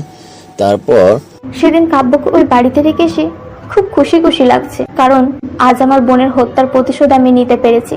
তবুও কেন জানি না আমার মন বলছে আজকে আমি অনেক বড় ভুল করতে চলেছি। এইসব ভাবছি আর আলমারিতে কাপড় রাখছি। কাপড় রাখার পর সে আলমারি বন্ধ করতে যাব, তখন আলমারিতে একটা ডায়েরি দেখতে পাই। জানি না কি মনে করে আমি ডায়েরিটা হাতে নিতেই ডায়েরিটা পুরো সুন্দর করে লেখা আমার আর আমার লাভ স্টোরি। ভাবলাম বাবা, চিটারটা আবার ভালোবাসতেও জানে। পড়ে দেখি একটু, ডায়েরিটার প্রথম পাতায় আমার বোন নীলাকে নিয়ে একটা সুন্দর কবিতা লেখা, আর তাই আগ্রহটা আরো বেড়ে গেল। আমার নীলা আজ ওর বাড়ি যেতেই দাদু বাড়ি থেকে ফোন আসে আমার, আর আমাকে সেখানে যেতে বলা হয় খুব জরুরি ভাবে। আমি দাদু বাড়িতে পা রাখার আগেই একটা আননোন নাম্বার থেকে কল আসে হঠাৎ। আমি কলটা রিসিভ করার পর জানতে পারি এটা নীলার মা কল করেছে। এটা নীলার মা জেনে প্রথমে আমি খুব ভয় পেয়ে গিয়েছিলাম, কারণ তারা কি না কি বলবে এটা ভেবে। কিন্তু নীলার আম্মুর কথায় আমার সব ভয় কেটে যায়। আর সবচেয়ে বড় কথা হচ্ছে তারা আমাকে এমন একটা কথা বলছে যা শুনে আমি যে কতটা খুশি হয়েছি তা বোঝাতে পারবো না। তবে একটা বিষয় বুঝলাম না, নীলার মা বাবা ব্যাপারটা কিভাবে এতটা স্বাভাবিকভাবে নিল। যাই হোক, এখন আমার সুবিধা হয়েছে। এই একটা কারণের জন্য হলেও অন্তত বাবা মাকে নীলার জন্য মানাতে পারবো। একটা উৎসাহ পেলাম। কিন্তু নীলার মা আমাকে জানি না কেন আজকে রাতেই ওদের বাড়িতে যেতে বলেছে। কারণটা জানতে চাইলে বলে তারা নীলাকে একটা সারপ্রাইজ দিতে চায়। আমি জানতে চাইলে কি সারপ্রাইজ, তখন তারা আমাকে একটা প্ল্যানের কথা বলে। আমি প্রথমে তাদের প্ল্যানে রাজি হতে যাইনি, কিন্তু পরে কি জানি ভেবে রাজি হয়ে গেলাম। আর নীলার সাথে জীবনে প্রথম বাজে ভাষায় কথা বললাম। ও আমার কথা শুনে কাঁদতেছিল প্রচুর। ওর কান্না শুনে আমারও তেমন একটা ভালো লাগছিল না, তাই কলটা কেটে দিলাম। তার কিছুক্ষণ পর নীলার মা ফোন করে আমাকে তাদের বাড়িতে যেতে বলে। আমি তাদেরকে বলি যে আজকে যেতে পারবো না, কারণ আজকেই দাদু বাড়িতে আসছে মাত্র। বাড়িতে কথা বলে তাদেরকে জানাবো কখন যেতে পারবো। তারপর কলটা কেটে দিই। তারপর আমি বাড়িতে ঢুকতে সবাই আমাকে ঘিরে ধরে। আমি যেন এলিয়ে এসছি তাদের কাছে। তারা সবাই একের পর এক প্রশ্ন করেই যাচ্ছে তো সবার সাথে কথা বলার পর নিজের রুমে আসতেই আব্বু আম্মু আসলো। তোমরা কিছু বলবে? হ্যাঁ, তুই কি জানিস তোকে আমরা কেন ডেকেছি এখানে? আমি কি করে জানবো? হ্যাঁ তাই তো, দেখ বাবা, আমাদের বয়স হচ্ছে কতদিন আর বেঁচে থাকবো জানি না, তাই আমরা চাই যে আমার চাচার মেয়ের সাথে তোমার বিয়ে হোক। আব্বুর কথা শুনে যেন আমার মাথায় আকাশ ভেঙে পড়ে। আমি মাথা নিচু করে কাপা কাপা গলায় বললাম, এই বিয়ে আমি করতে পারবো না। কারণ তারপর আব্বু আম্মুকে সব কিছু খুলে বলি নীলা এবং আমার সম্পর্কে। আব্বু আম্মু কথাগুলো শোনার পর কিছু না বলেই রুম থেকে বের হয়ে যায়। এখন রাত 3টা। আজকে কেন জানি চোখে ঘুম আসছে না, তাই ফেসবুকে নিউজ ফিড খুঁজছি। ঠিক তখন নীলার ফোন থেকে একটা কল আসে, আর আমি কলটা কেটে দিলাম। এরপর 5 বার কল দিলেও আমি বিরক্ত হয়ে কলটা রিসিভ করে বলি, ওই তোর সমস্যা কি, এত কল দিচ্ছিস কেন? কাব্বু প্লিজ আমাকে বাঁচাও, ওরা আমাকে বাঁচতে দিবে না, ওরা আমাকে। হঠাৎ নীলার মুখে এমন কথা শুনে আমার পা থেকে মাটি সরে গেল। হ্যালো নীলা, কোথায় তুমি? আর কি হলো, কথা বলছো না কেন? নীলা কথা না বলায় আমি খুব ভয় পেয়ে যাই। তখন আমি কাউকে কিছু না বলে বাড়ি থেকে বের হয়ে যাই এবং সরাসরি রংপুরের উদ্দেশ্য। প্রায় 1.5 ঘন্টা পর রংপুরে পৌঁছে যাই। তারপর নীলার বাড়ির দিকে যাচ্ছি। অনেক আগেই নীলা আমাকে ওদের বাড়ির ঠিকানা দিয়েছিল। আমি যখন বাড়ির কাছাকাছি প্রায় এসে গেছি, তখন দেখি 2 জন মানুষ রাস্তায় কি যেন ফেলে পালিয়ে যাচ্ছে। তারপর আমি তাড়াহুড়ো করে যখন ওই জায়গায় পৌঁছে যাই, তখন যা দেখলাম তা দেখে আমার স্বপ্নের গড়া পৃথিবীটা যেন ভেঙে চুরমার হয়ে গেল। এই কি দেখছি আমি, নীলা রক্তাক্ত অবস্থায় পড়ে আছে। এই নীলা, তোমার এই অবস্থা কেন? কি করেছে তোমার এই অবস্থা? কাব্য ভালো হয়েছে তোমাকে এই অবস্থায় কাছে পেয়ে। মরার আগে তোমাকে দেখার জন্য আল্লাহকে অনেক ডেকেছিলাম। আল্লাহ তাআলা হয়তো আমার ইচ্ছা পূরণ করেছে। না নীলা, না, এই আমি কিছুতেই হতে দিব না। আমি তোমাকে এখনই হাসপাতালে নিয়ে যাচ্ছি, দেখবে তোমার কিচ্ছু হবে না। কাব্য প্লিজ, হাসপাতালে যাওয়ার মতো সময় আমার কাছে নেই। আজকে তুমি আমাকে যাদের কথা মতো সারপ্রাইজ দিতে চেয়েছিলে, তারাই দেখো আজ তোমাকে কত বড় সারপ্রাইজ দিয়ে দিল। তুমি কি বলছো এসব? হ্যাঁ, আমি ঠিক বলছি। তোমার বলা কথা শুনে যখন আমি মরতে গিয়েছিলাম, তখন আমি মা বাবার রুমে যাই, তাদের শেষ বাড়ির মতো দেখ। কিন্তু তখন জানতে পারি তুমি কি যেন সারপ্রাইজ দিতে আমাকে পচা কথাগুলো বলেছিলে। আমি প্রথমে মন খারাপ করলেও পরে এটা ভেবে খুশি হয়েছিলাম যে তুমি এখনো আমারই আছো। এটা ভেবে আমি অনেক খুশি হয়েছিলাম। তারপর যখন আমি নিজের রুমে যাব, হঠাৎ তখন আমার মা বাবা বলা একটা কথা আমার কানে আটকে গেল। কারণ ওরা যা বলছিল তা শুনে আমার জন্য মাথায় আকাশ ভেঙে পড়ে। কি বলেছিল জানো? তারা নাকি আমার মা বাবা নয়, আমার মা বাবাকে নাকি তারা টাকার লোভে মেরে ফেলেছে। সেদিন হয়তো ওরা আমাকেও মেরে ফেলতো, কিন্তু আমার নামে বাবা মা মারার আগে সব সম্পত্তি লিখে দেয়, তাই তারা আমাকে এতদিন বাঁচিয়ে রেখেছিল। আর আজ যখন তারা জানতে পারে আমি তোমাকে ভালোবাসি আর আমাদের ভালোবাসার ফসল আমার পেটে বড় হচ্ছে, তখন তারা আমাকে মেরে ফেলার প্ল্যান করে। আচ্ছা কাব্য, আমার যাওয়ার সময় হয়ে যাচ্ছে, তবে যাওয়ার আগে তোমার কাছে একটা জিনিস চাইবো, কথা দাও তুমি রাখবে? এই, তোমাকে ছুঁয়ে কথা দিলাম নীলা, আমি তোমার সব কথা শুনবো পরে, কিন্তু আগে তোমাকে হাসপাতালে নিয়ে যাব। আমার হাতে এত সময় নেই কাব্য। আমি মারা যাওয়ার পর কেউ যেন জানতে না পারে আমি মারা গেছি। আর আমি যাদের মা বাবা বলে ডাকি, এতদিন ডেকে আসি, তুমি তাদের কোনো ক্ষতি করবে না। মা বাবার কিছু হলে যে আমার আপু বেঁচে থাকতেও মারা যাবে, আর সে যদি জানতে পারে তার ছোট বোনকে তার মা বাবার সম্পত্তি আর টাকার লোভে মেরেছে, তাহলে আপু তাদের কোনোদিনও মাফ করতে পারবে না। তাই আমি চাই না এটা কাব্য। এই নীলা কথা বলছো না কেন? এই কথা বলো। এই তুমি না বলেছিলে আমার হাত কোনো দিন ছেড়ে দিবে না, তাহলে আজকে কেন আমাকে মাঝ রাস্তায় ছেড়ে যাচ্ছ? একবারও কি এটা ভেবে দেখলে না আমি তোমাকে ছাড়া কিভাবে থাকবো? নীলা, তুমি কি আমার কথা শুনতে পারছো না? নীলা প্লিজ ফিরে এসো, আমি যে তোমাকে ছাড়া বাঁচতে পারবো না। নীলা, সেদিন রাতে আমি অনেক কেঁদেছিলাম, তারপরেও আমার নীলা আমার ডাকে সাড়া দেয়নি। স্বার্থপরের মতো আমাকে একা করে দূর অজানে চলে গেছে, হারিয়ে গেছে আমার জীবন থেকে। তারপর আমি ওকে দেওয়া কথা মতো সেই রাতে আমার কাঁধে করে ওকে আমি সরকারি কবরস্থানে অন্ধকারে কবরে রেখে আসি। এবং ওখান থেকে চোরের মতো পালিয়ে আসি। আম্মু আম্মু তুমি কাঁদছো কেন? রায়সারটাকে বাস্তবে ফিরলাম আর চোখের পানি মুছে বললাম, কিছু না মা, এমনি। তুমি আমার কোলে মাথা রেখো, আমি তোমাকে ঘুম পাড়িয়ে দিই। তারপর মীরা রায়সার মাথায় হাত বুলিয়ে দিতে দিতে মীরাও ঘুমিয়ে যায়। তারপর পরের দিন খুব সকাল সকাল মীরা মনিদের বাড়িতে যায় আর লুকিয়ে লুকিয়ে ওদের ফলো করতে থাকে। ওরা কি করে কোথায় যায় এভাবে দেখতে দেখতে 15 দিন কেটে যায়। 15 দিন পর আমি অফিসে কাজ করছিলাম, এমন সময় অফিসের পিয়ন এসে বলল, স্যার আপনার পার্সেল। ঠিক আছে দিন। আমি পার্সেলটা খুলে দেখি 2টা ডায়েরি। আমাকে আবার ডায়েরি দিল কি? আমি ডায়েরি খুলে দেখি ডায়েরির প্রত্যেকটা পাতায় লেখা। কি আজব রে বাবা, ডায়েরি গিফট করলো, তাও আবার লেখা ডায়েরি। এটা আমি কি করব? আচ্ছা দেখি কি লেখা আছে এই ডায়েরিতে। আর আমার কোনো জানা নেই, ডায়েরিটা পড়তে খুব ইচ্ছা করছে। ডায়েরিটা পড়তে পড়তে হঠাৎ কেন যেন মনে হচ্ছে ডায়েরির প্রতিটা শব্দ আমার খুব পরিচিত, আর এই ঘটনাগুলো আমি খুব কাছ থেকে দেখেছি, কিন্তু কোথায় না মনে পড়ছে না। কেন মনে পড়ছে মনে পড়ছে না কেন? উফ, মাথাটা এত ব্যথা করছে কেন? না, আর ভাবতে পারছি না। হ্যালো ম্যানেজার সাহেব, আমার রুমে আসুন তো একটু। স্যার আসবো? হ্যাঁ আসুন। হঠাৎ আমার শরীরটা একটু খারাপ লাগতেছে, তাই আমি বাড়ি যাচ্ছি। রাতে অফিসে সব কাজকর্ম আপনাকে মেইল করতে হবে। আর হ্যাঁ, এসএস কোম্পানির সাথে আপনাকে যে চুক্তি দেওয়া হয়েছিল সেই ফাইলটাও আমার বাড়িতে পাঠিয়ে দিবেন। ঠিক আছে স্যার, আমি এদিকটা দেখছি, আপনি কোনো চিন্তা করবেন না। গুড, আমি তাহলে আসছি। ড্রাইভারকে গাড়ি বের করতে বলুন। জি স্যার। স্যার কোথায় যাবেন? বাসায় চলুন চাচা। ঠিক আছে স্যার। ড্রাইভার গাড়ি চালাচ্ছিল, হঠাৎ করে ড্রাইভার অন্য এক অচেনা রাস্তায় গাড়ি নিয়ে যায়। তখন আমি বললাম, এটা কি চাচা, আপনি এদিকে কোথায় যাচ্ছেন? এটা তো বাড়ির রাস্তা নয়। স্যার এটা আপনার বাড়িতে যাওয়ার শর্টকাট রাস্তা। ওহ, তাহলে ঠিক আছে, এই রাস্তা দিয়ে যান। আমি ড্রাইভারের সাথে কথা বলার সময় হঠাৎ একটা পার্কে চোখ পড়লো। পার্কটাকে দেখে আমার খুব চেনা লাগছে, তাই বললাম, চাচা গাড়িটা থামাও তো একটু। ড্রাইভার রাস্তার পাশে গাড়ি থামালো। আমি গাড়ি থেকে নেমে পড়লাম আর পার্কটার দিকে যাচ্ছি। তখনই হঠাৎ, স্যার ওইদিকে কোথায় যাচ্ছেন? চাচা আমি একটু পার্কটা ঘুরে দেখতে চাই, আপনি একটু ওয়েট করুন। আরে স্যার শুনেন তো, যা চলে গেল।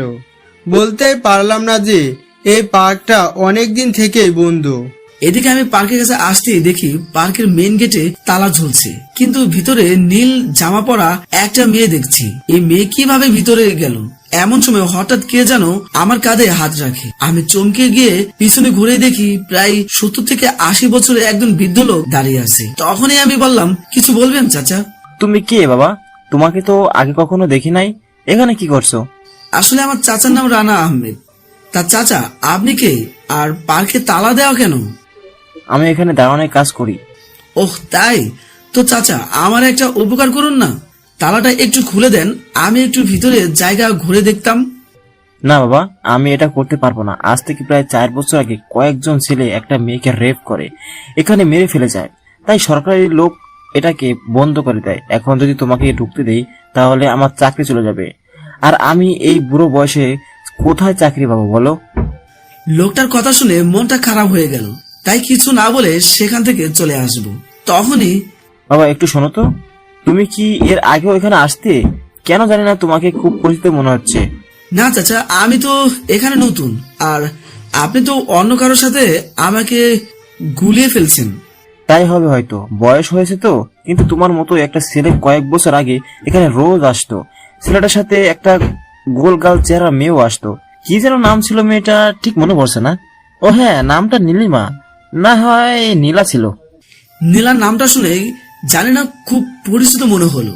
ক্রিং ক্রিং হঠাৎ আমার মোবাইলে বেজে ওঠে। মোবাইলে তাকিয়ে দেখি মনি কল করছে। হ্যালো সুইটহার্ট, বলো। জান তুমি কই? এই তো পার্কের কাছে। তোমার কি কিছু লাগবে? না কিছু লাগবে না, তুমি একটু তাড়াতাড়ি বাড়িতে আসো, একা একা ভালো লাগছে না। আর একটা কথা, আসার সময় আমার জন্য কিন্তু ফুচকা আনতে ভুলবে না। যদি ভুলে যাও তাহলে তোমার খবর আছে। বাবু আমি এখানে ফুচকা কোথায় পাবো? তা আমি কি করে বলবো? আমি তোমাকে 1 ঘন্টা সময় দিলাম, আর তার ভিতর ফুচকা নিয়ে বাড়িতে আসবে, নয়তো আমি রাগ করব। আচ্ছা ঠিক আছে, তাহলে আজকে আর ফুচকা নিয়ে আসবো না। তুমি তোমার রাগ নিয়ে থাকো। যা, বাবা কেটে দিল। একটু মজা করলাম আর মহারানী সত্যি সত্যি রাগ করলো। চাচা আজকে তাহলে আসি, আপনি ভালো থাকবেন। আচ্ছা বাবা, তুমিও ভালো থেকো। তারপর গাড়ির কাছে এসে ড্রাইভারকে বললাম, আচ্ছা চাচা, এখানে আশেপাশে কোথাও ফুচকা দোকান আছে? হ্যাঁ স্যার, সামনে রাস্তার মোড়ে একটা দোকান আছে। ঠিক আছে, তাহলে ওখানে একটু দাঁড়াবেন। আচ্ছা ঠিক আছে স্যার। তারপর ড্রাইভার কথা মতো জায়গা থেকে ফুচকা নিয়ে বাড়িতে এসে কলিং বেল দিতেই মনি দরজা খুলে দেয়। আমি যখনই বাড়ির ভিতরে ঢুকতে যাব তখনই মনি বলল, কে আপনি? আপনাকে তো ঠিক চিনলাম না। আর কি চাই এখানে? এরে ভালোই তো খেপেছে আমার বউটা। এ মনি, পাগল হয়ে গেছো নাকি? আমাকে আপনি করে বলছো কেন? আমি না তোমার একমাত্র আদরের বর? এখানে মনি বলে কেউ থাকে না, আপনি এখন আসতে পারেন। তাহলে আমার মনে হয় আমি ভুল ঠিকানায় এসেছি। আমার বউ তো আমাকে আপনি করে বলে না। ভেবেছিলাম বউটাকে সাথে করে নিয়ে ফুচকা খাবো। আচ্ছা আপু, আপনি ভালো থাকবেন, আমি আসছি। এই বাবু কোথায়? আমি তো তোমার সাথে একটু মজা করছিলাম। বলে আমাকে জড়িয়ে ধরলো আর ফুচকার প্যাকেটটা নেওয়ার চেষ্টা করলো। আরে আবু, কি করছো কি?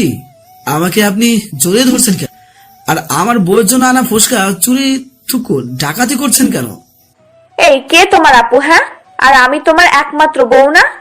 আমি তোমাকে জড়িয়ে ধরবা না তো কে ধরবে? হ্যাঁ, এই বাবু ফুচকা দাও না প্লিজ। সরি, এগুলো আপনাকে দিতে পারবো না। এগুলো আপনার জন্য নয়, আমার বউয়ের জন্য। তুমি না এক্ষুনি বললে ফুচকা তোমার বউয়ের জন্য, আর আমি তো তোমার একমাত্র বউ। আচ্ছা তাই বুঝি? কই তো মনে পড়ছে না তো।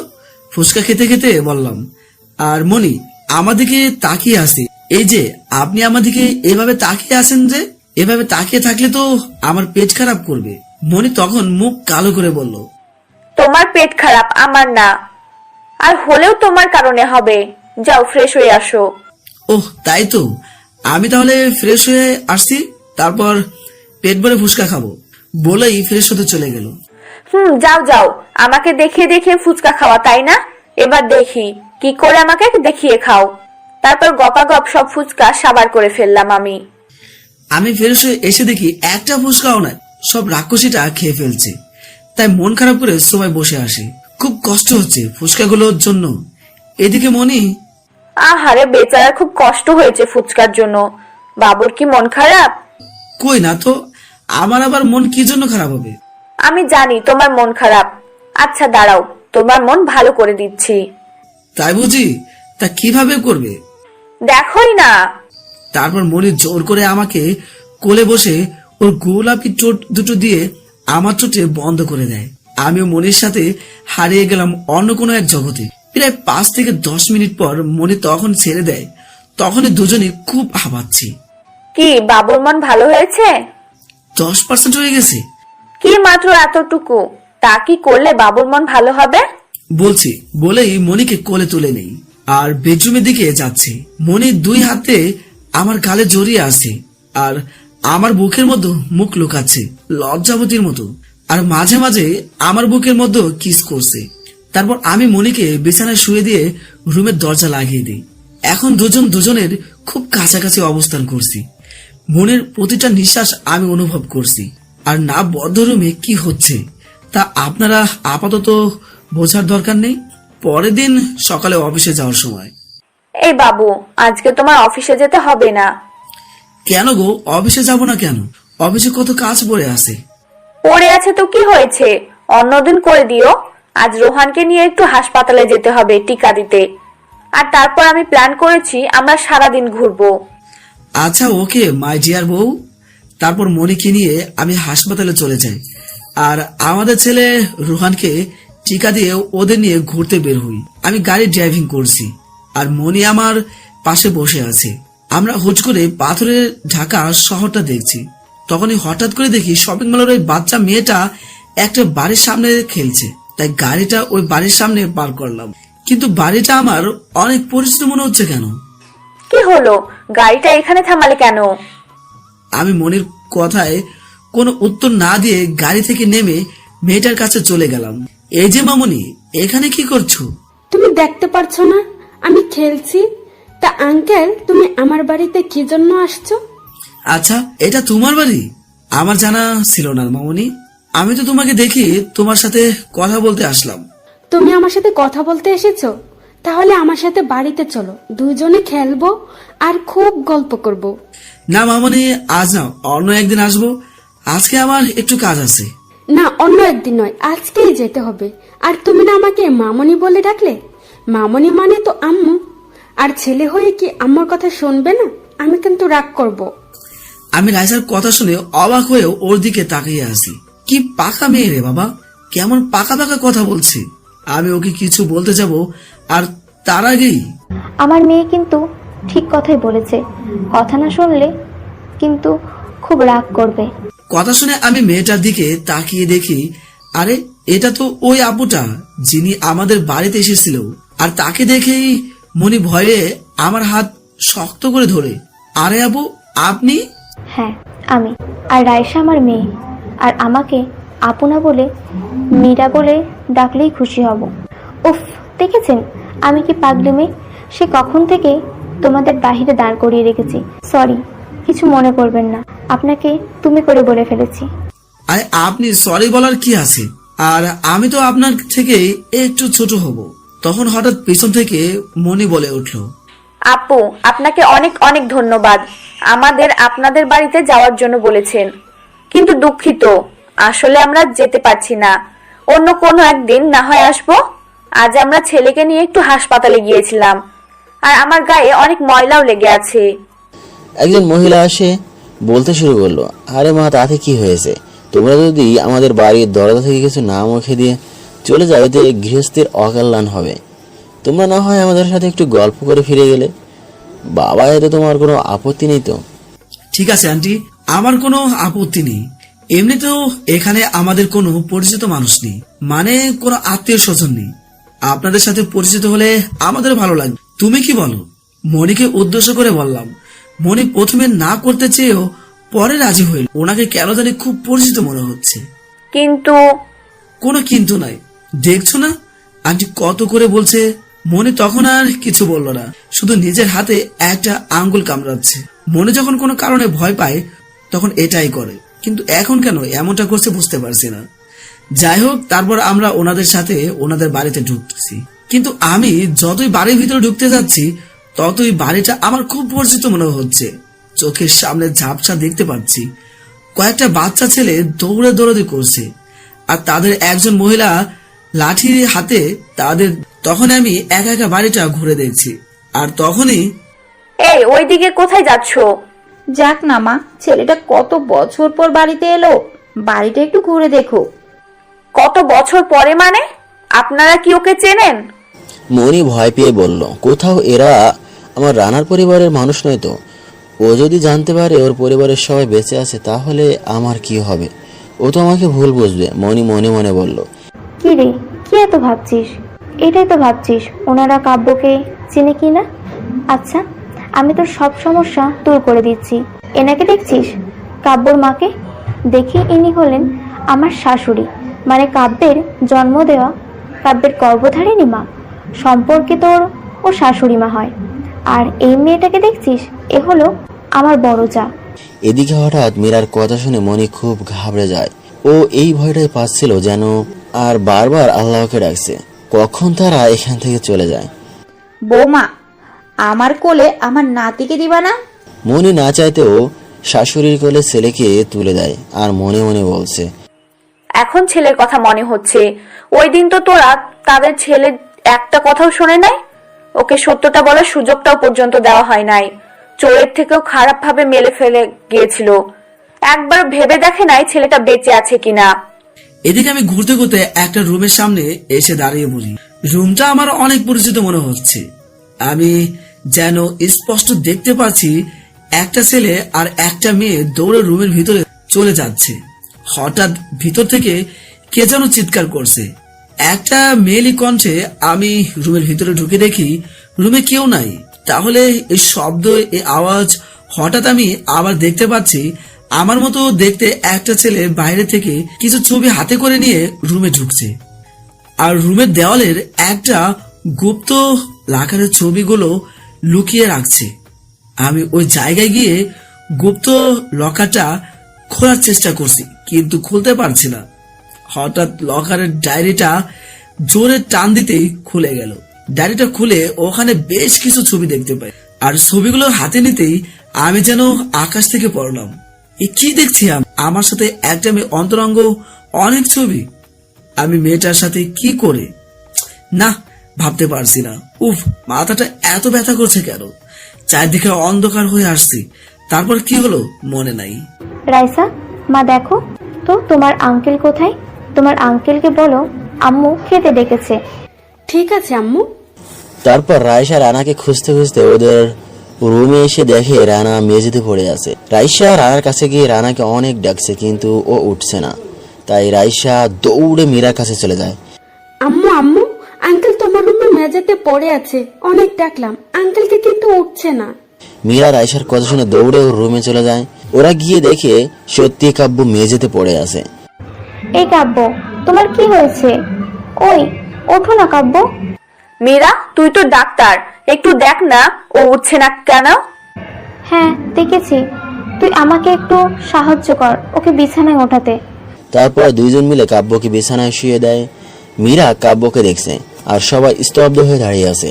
তারপর হঠাৎ রিমা বলে উঠিল, মীরা, আমার দেবরকে কেমন দেখছিস? কি হয়েছে ওর? ভাবি, ও হয়তো কোনো কিছু নিয়ে খুব বেশি চিন্তা করছিল, জ্ঞান হারিয়ে ফেলেছে। আমি এক্সেশন দিয়েছি, একটু পরে জ্ঞান ফিরবে। এদিকে কিছুক্ষণ পর আমার জ্ঞান ফিরতে দেখি আমি আমার রুমে শুয়ে আছি আর বাড়ির অনেকেই আমার সামনে দাঁড়িয়ে আছে। তাহলে আমি এখানে কি করে আসলাম? আর আমার হাত পায়ের দিকে তাকিয়ে দেখি হাত পায়ে মারের কোনো চিহ্ন নেই। কেন? মাথাও ব্যথা করছে না। আমি বিছানা থেকে উঠতে যাব তখন, এই কি, তুমি উঠছো কেন? বিছানায় শুয়ে থাকো। না আমি ঠিক আছি। আচ্ছা, একটা কথা বুঝতে পারলাম না, এরা আমি বাড়িতে কিভাবে আসলাম? আমি তো এই বাড়িতে ছিলাম না, আর বাবা তো আমাকে খুব মারছিল। কাব্য, তোমার সব মনে পড়েছে? তুমি আমাদের চিনতে পারছো? ও খোদা, তোমাকে লক্ষ্য করে শুক্রিয়া। চিনতে পারবো না কেন? আর তোমরা আমার সাথে এমন ভাবে কথা বলছো যেন আমার কি কিছু ভোলার কথা ছিল বা ভুলে গিয়েছিলাম। আর আমি এখানে কি করে আসলাম? আর থামো থামো, তুমি এত চাপ নিও না, আমি তোমাকে সব খুলে বলছি। তারপর মীরা একে একে আমাকে সব বলতে শুরু করে। তারপর মীরা সে বাড়িতে ঘটে যাওয়া সব ঘটনা খুব বলল, এবং ওই দিন থেকে আজ পর্যন্ত কাব্যর সাথে যা যা হয়েছে সবকিছু ঘুরে বলে। ওদের কথা শুনে কাব্য সম্পূর্ণ বাকরুদ্ধ হয়ে যায়। এদিকে দেখলাম মনি শুধু কেঁদেই যাচ্ছে, কারণ মনি ভাবছে এত বছরের কষ্টের গড়ে তোলা সুখের সংসার তার চোখের সামনেই ভাঙতে চলেছে। আর আমি কি বা বলবো আর কি বা করব বুঝতে পারছি না। আমি একবার মনির দিকে আর একবার মীরার দিকে তাকাচ্ছি। মীরা যদিও মনির মতো কাঁদছে না, তবুও আমি জানি ওর মনে কি চলছে। ও কখনো নিজেকে ওনের কাছে নিজের কষ্ট প্রকাশ করে না, তাই আমি ওদের কিছু না বলে ওখান থেকে বাড়ির ছাদে চলে আসি। তখন কাব্যকে যেতে দেখে মনিও কাব্যর পেছনে যাওয়া চেষ্টা করলে তখন ভাবি বলল, মনি, ওকে একটু একা থাকতে দাও। ও খুব বড় একটা শক খেয়েছে আজ, তা কাটিয়ে উঠতে ওকে একটু সময় দেওয়া দরকার। তারপর আমি ছাদে চলে আসি আর ছাদের এক কোণে বসে বসে ওদের কথাগুলো ভাবছিলাম। ভাবতে ভাবতে কখন যে রাত হয়ে গেছে বুঝতেই পারিনি। ছাদের এক কোণে এখনো বসে আছি। হঠাৎ কে যেন আমার পাশে এসে বসে আর আমার কাঁধে হাত রাখে। আমি চমকে উঠে তার দিকে এক দৃষ্টিতে তাকিয়ে আছি, কারণ আমার কাঁধে যে মাথা রেখেছে সে আর কেউই নয়, ও হলো আমার প্রথম স্বপ্ন নীলা, যাকে আমি আমার জীবনের থেকেও বেশি ভালোবাসি। আমি নীলার দিকে তাকিয়ে আছি। এভাবে আমার দিকে তাকিয়ে কি দেখছো? তোমাকে দেখছি, এখনো সেই আগের মতোই আছো। হ্যাঁ, তা তো থাকবই, তুমি তো বুড়ো হয়ে যাচ্ছ। তা আমার বুড়োটার মন খারাপ কেন? কি এত ভাবছো? ভাবছি শুধু আমার কারণে আজ তিনটা মেয়ের জীবন নষ্ট হয়ে গেল। জান, আমার না বেঁচে থাকতে খুব কষ্ট হয়, বারবার মরে যেতে ইচ্ছে করে। চুপ, এই মরার কথা আর একবারও বললে আমি কিন্তু তোমার সাথে আর কোনোদিন কথা বলতে আসবো না। আর কে বললো তোমার কারণে 3টা জীবন নষ্ট হয়েছে?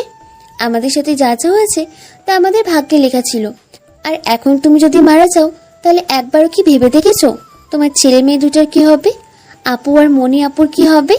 তুমি হয়তো আপুর উপর রাগ করে আছো, তা থাকাটা স্বাভাবিক, কারণ আপু তোমার সাথে খুব খারাপ ব্যবহার করেছে, তোমাকে কষ্ট দিয়েছে। কিন্তু বিশ্বাস করো, আপু তোমাকে সত্যি অনেক ভালোবাসে। ও কোনোদিন মুখ ফুটে এটা বলবে না, যে কাব্য আমি তোমাকে ভালোবাসি, কারণ আপু জানে তুমি তাকে ভালোবাসবে না, আর মনেও আপু তোমাকে অনেক ভালোবাসে, হয়তো আমাদের থেকে একটু বেশি। তুমি কি তাকে কষ্ট দিতে পারবে? যার কারণে তুমি বেঁচে আছো, তাকে এভাবে মাঝ রাস্তায় একা ফেলে যেতে পারবে? তোমার যখন কিছু মনে ছিল না, তখন তুমি তাকে নিজের থেকেও বেশি ভালোবাসতে। একবার নিজের জীবনের উপলব্ধি থেকে ভেবে দেখো, আমি তোমাকে যখন ছেড়ে গিয়েছিলাম তখন আমার কেমনটা লেগেছিল। আমি না হয় তোমার মা বাবা, আমার বোন এবং মণিয়াপুর কথা বাদ দিলাম, কিন্তু তোমার ছেলে মেয়ের কথা ভেবে দেখো। মেয়েটা আজ পর্যন্ত তার বাবাকে দেখে নাই, রাতের একটা তারাকেই তার বাবা মনে করে, আর আজ যখন জানতে পেরেছে তার বাবা বেঁচে আছে, সে কতটা খুশি হয়েছে। তুমি কি তোমার মেয়ের খুশি কথা একবারও ভেবে দেখবে না? এই সমস্ত কথা এক নিঃশ্বাসে বলল নীলা আমাকে। আমি এখন কি করব তুমি বলো? আমি না পাবো তোমাকে ভুলে যেতে, আর না পারছি ওদের মেনে নিতে। আমি এটাও অস্বীকার করতে পারবো না যে আমি না চাইলেও ওদের মায়ে জড়িয়ে পড়েছি। আমি ওদের মায়া থেকে বের হতে পারছি না, আমার যে খুব কষ্ট হচ্ছে। প্লিজ নীলা, আমাকে তোমার সাথে নিয়ে চলো। এ হয় না কাব্য, তুমি ওদের মায়া থেকে বেরোতে পারবে না, কারণ ওরা তোমার বিয়ে করা বউ। তুমি যতই ওদের মায়া থেকে বের হতে চাইবে, ততই ওদের মায়ে জড়িয়ে যাবে। তাহলে আমি কি করব তুমি বলো নীলা। তুমি ওদের মেনে নাও। আঙ্কেল, তুমি কার সাথে কথা বলছো? হঠাৎ রাইসার কথা শুনে পাশে তাকিয়ে দেখি নীলা আর পূর্ণ উধাও। তাহলে তাহলে এটা কি আমার কল্পনা ছিল? এতক্ষণ যা যা বললাম সব নীলা আমাকে কল্পনা করিয়ে বলেছেন। হয়তো নীলা এখন কোথা থেকে আসবে? কারো সাথে না মা? তুমি এত রাতে এখানে কি করো? আম্মু বললো ছাদে নাকি আব্বু আমার জন্য দাঁড়িয়ে আছে। এখানে তো তুমি ছাড়া আর কেউ নাই। তাহলে কি তুমি আমার আব্বু? রাইসার মুখে আব্বু ডাক শুনে বুকটা কেমন যেন ঠান্ডা হয়ে গেল। নিজের সন্তানের মুখে আব্বু ডাক শুনলে যে এতটা শান্তি লাগে তা আগে কখনো জানতাম না। তাই আমি রাইসাকে বুকে নিয়ে ওর মুখে একটা চুমু। হ্যাঁ মা, আমি তোমার আব্বু। আরেকবার আব্বু বলে ডাক না মা। আব্বু আব্বু, তুমি কোথায় ছিলে এতদিন? তুমি জানো আমার স্কুলের বন্ধুরা ওরা আমাকে প্রতিদিন বলে এর বাবা পুতুল কিনে দিয়েছে, ওর বাবা এটা কিনে দিয়েছে, এর বাবা ওটা কিনে দিয়েছে, এটা কিনে দিয়েছে। তখন আমার না খুব খারাপ লাগতো। আর জানো আব্বু, ওদের আব্বু আম্মুরা ওদের প্রতিদিন স্কুলে নিয়ে যায়, দিয়ে আসে। কিন্তু তুমি আর দুই আম্মুকে আমাকে প্রতিদিন স্কুলে নিয়ে যাবে, প্রতিদিন আমার সাথে খেলবে? হ্যাঁ মা, আমি তোমাকে রোজ স্কুলে নিয়ে যাব, তোমার সাথে খেলবো, অনেক খেলনা কিনে দিব। রাইসামা যাও, তোমার দাদি ভাইয়ার সাথে খেলতে ডাকছে তোমাকে। যাও ভাইয়ের সাথে খেলা করো। আমি সামনে তাকিয়ে দেখি মীরা আর মনি দাঁড়িয়ে। ঠিক আছে ছোট আম্মু। আচ্ছা আব্বু, তুমি থাকো, আমি ভাইয়ার সাথে খেলবো এখন। এটা বলেই রাইসা চলে গেল। আমি ওদের দেখে আবারও ছাদের এক কোণে দাঁড়ালাম, আর ওরা দুইজন আমার দুই পাশে এসে দাঁড়িয়ে পড়ে। কেউ কোনো কথাই বলছি না। অনেকক্ষণ পর নীরবতা ভেঙে মীরা বলল, কাব্য, তোমার কাছে ক্ষমা চাওয়ার মতো মুখ আমার নেই, তবুও তোমাকে বলবো, যদি পারো মেয়েটার মুখের দিকে চেয়ে আমাকে ক্ষমা করে দাও। আমি একটা ভুলের প্রতিশোধ এর নেশায় আমাকে অন্ধ করে দিয়েছিল, কিন্তু বিশ্বাস করো, যেদিন আমি সত্যটা জানতে পেরেছিলাম সেই দিন থেকে আজ পর্যন্ত কখনো নিজেকে ক্ষমা করতে পারিনি। অনেকবার নিজেকে শেষ করে দিতে চেয়েছি, কিন্তু মেয়েটার মুখের দিকে তাকিয়ে আমি কিছুই করতে পারিনি। কাব্য একদম চুপ হয়ে আছে। অন্যদিকে মনি বলা শুরু করলো, দেখো কাব্য, সব মানুষই তো ভুল করে থাকে, আর আমিও করেছি, তোমার সাথে অন্যায় করেছি। অনেক বছর তোমাকে তোমার পরিবার থেকে দূরে রেখেছি, যদি পারে আমাকেও মাফ করে দাও প্লিজ। আচ্ছা, আমরা চাইলে তিনজন কি পুরনো সব কথা, সব অতীত ভুলে নতুন করে জীবনটা সাজাতে পারবো না? পারি না এমন একটা দুনিয়া বানাতে, যেখানে আমরা তিনজন আর আমাদের ছেলে মেয়ে থাকবে, বিশ্বাস আর ভালোবাসা। আমি জানি কাব্য, তোমার হৃদয় জুড়ে নীলা আছে, তবু যদি পারো। ঠিক তখনই কে যেন আমার কানে কানে বলছে, কি এত ভাবছো? ওদের মেনে নাও, আমি না হয় তোমাদের মাঝে বেঁচে থাকবো। আর আমি তো আছি সবসময় ছায়ার মতো তোমার পাশে। এদিকে ওরা আমার পাশে এখনো চুপচাপ দাঁড়িয়ে আছে। আমি আস্তে আস্তে দুই হাত দিয়ে দুজনের হাত ধরলাম। ওরা আমার দিকে তাকিয়ে মিষ্টি একটা হাসি দিয়ে আমার কাঁধে মাথা রাখে, রাতের আকাশের দিকে তাকিয়ে আছে। আমি যেন স্পষ্ট অনুভব করতে পারছি কে যেন দূর আকাশ থেকে আমাদের তিনজনের দিকে তাকিয়ে মুসকে মুসকে হাসতে হাসতে অন্ধকারে মিলিয়ে যাচ্ছে, আর আমার চোখ দিয়ে পানি গড়িয়ে পড়ছে। সেই চোখের পানি দামি কিছু ফিরে পাওয়ার হারিয়ে তা নাইবা জানলেন কিছু কথা অজানায় না হয় থাকুক।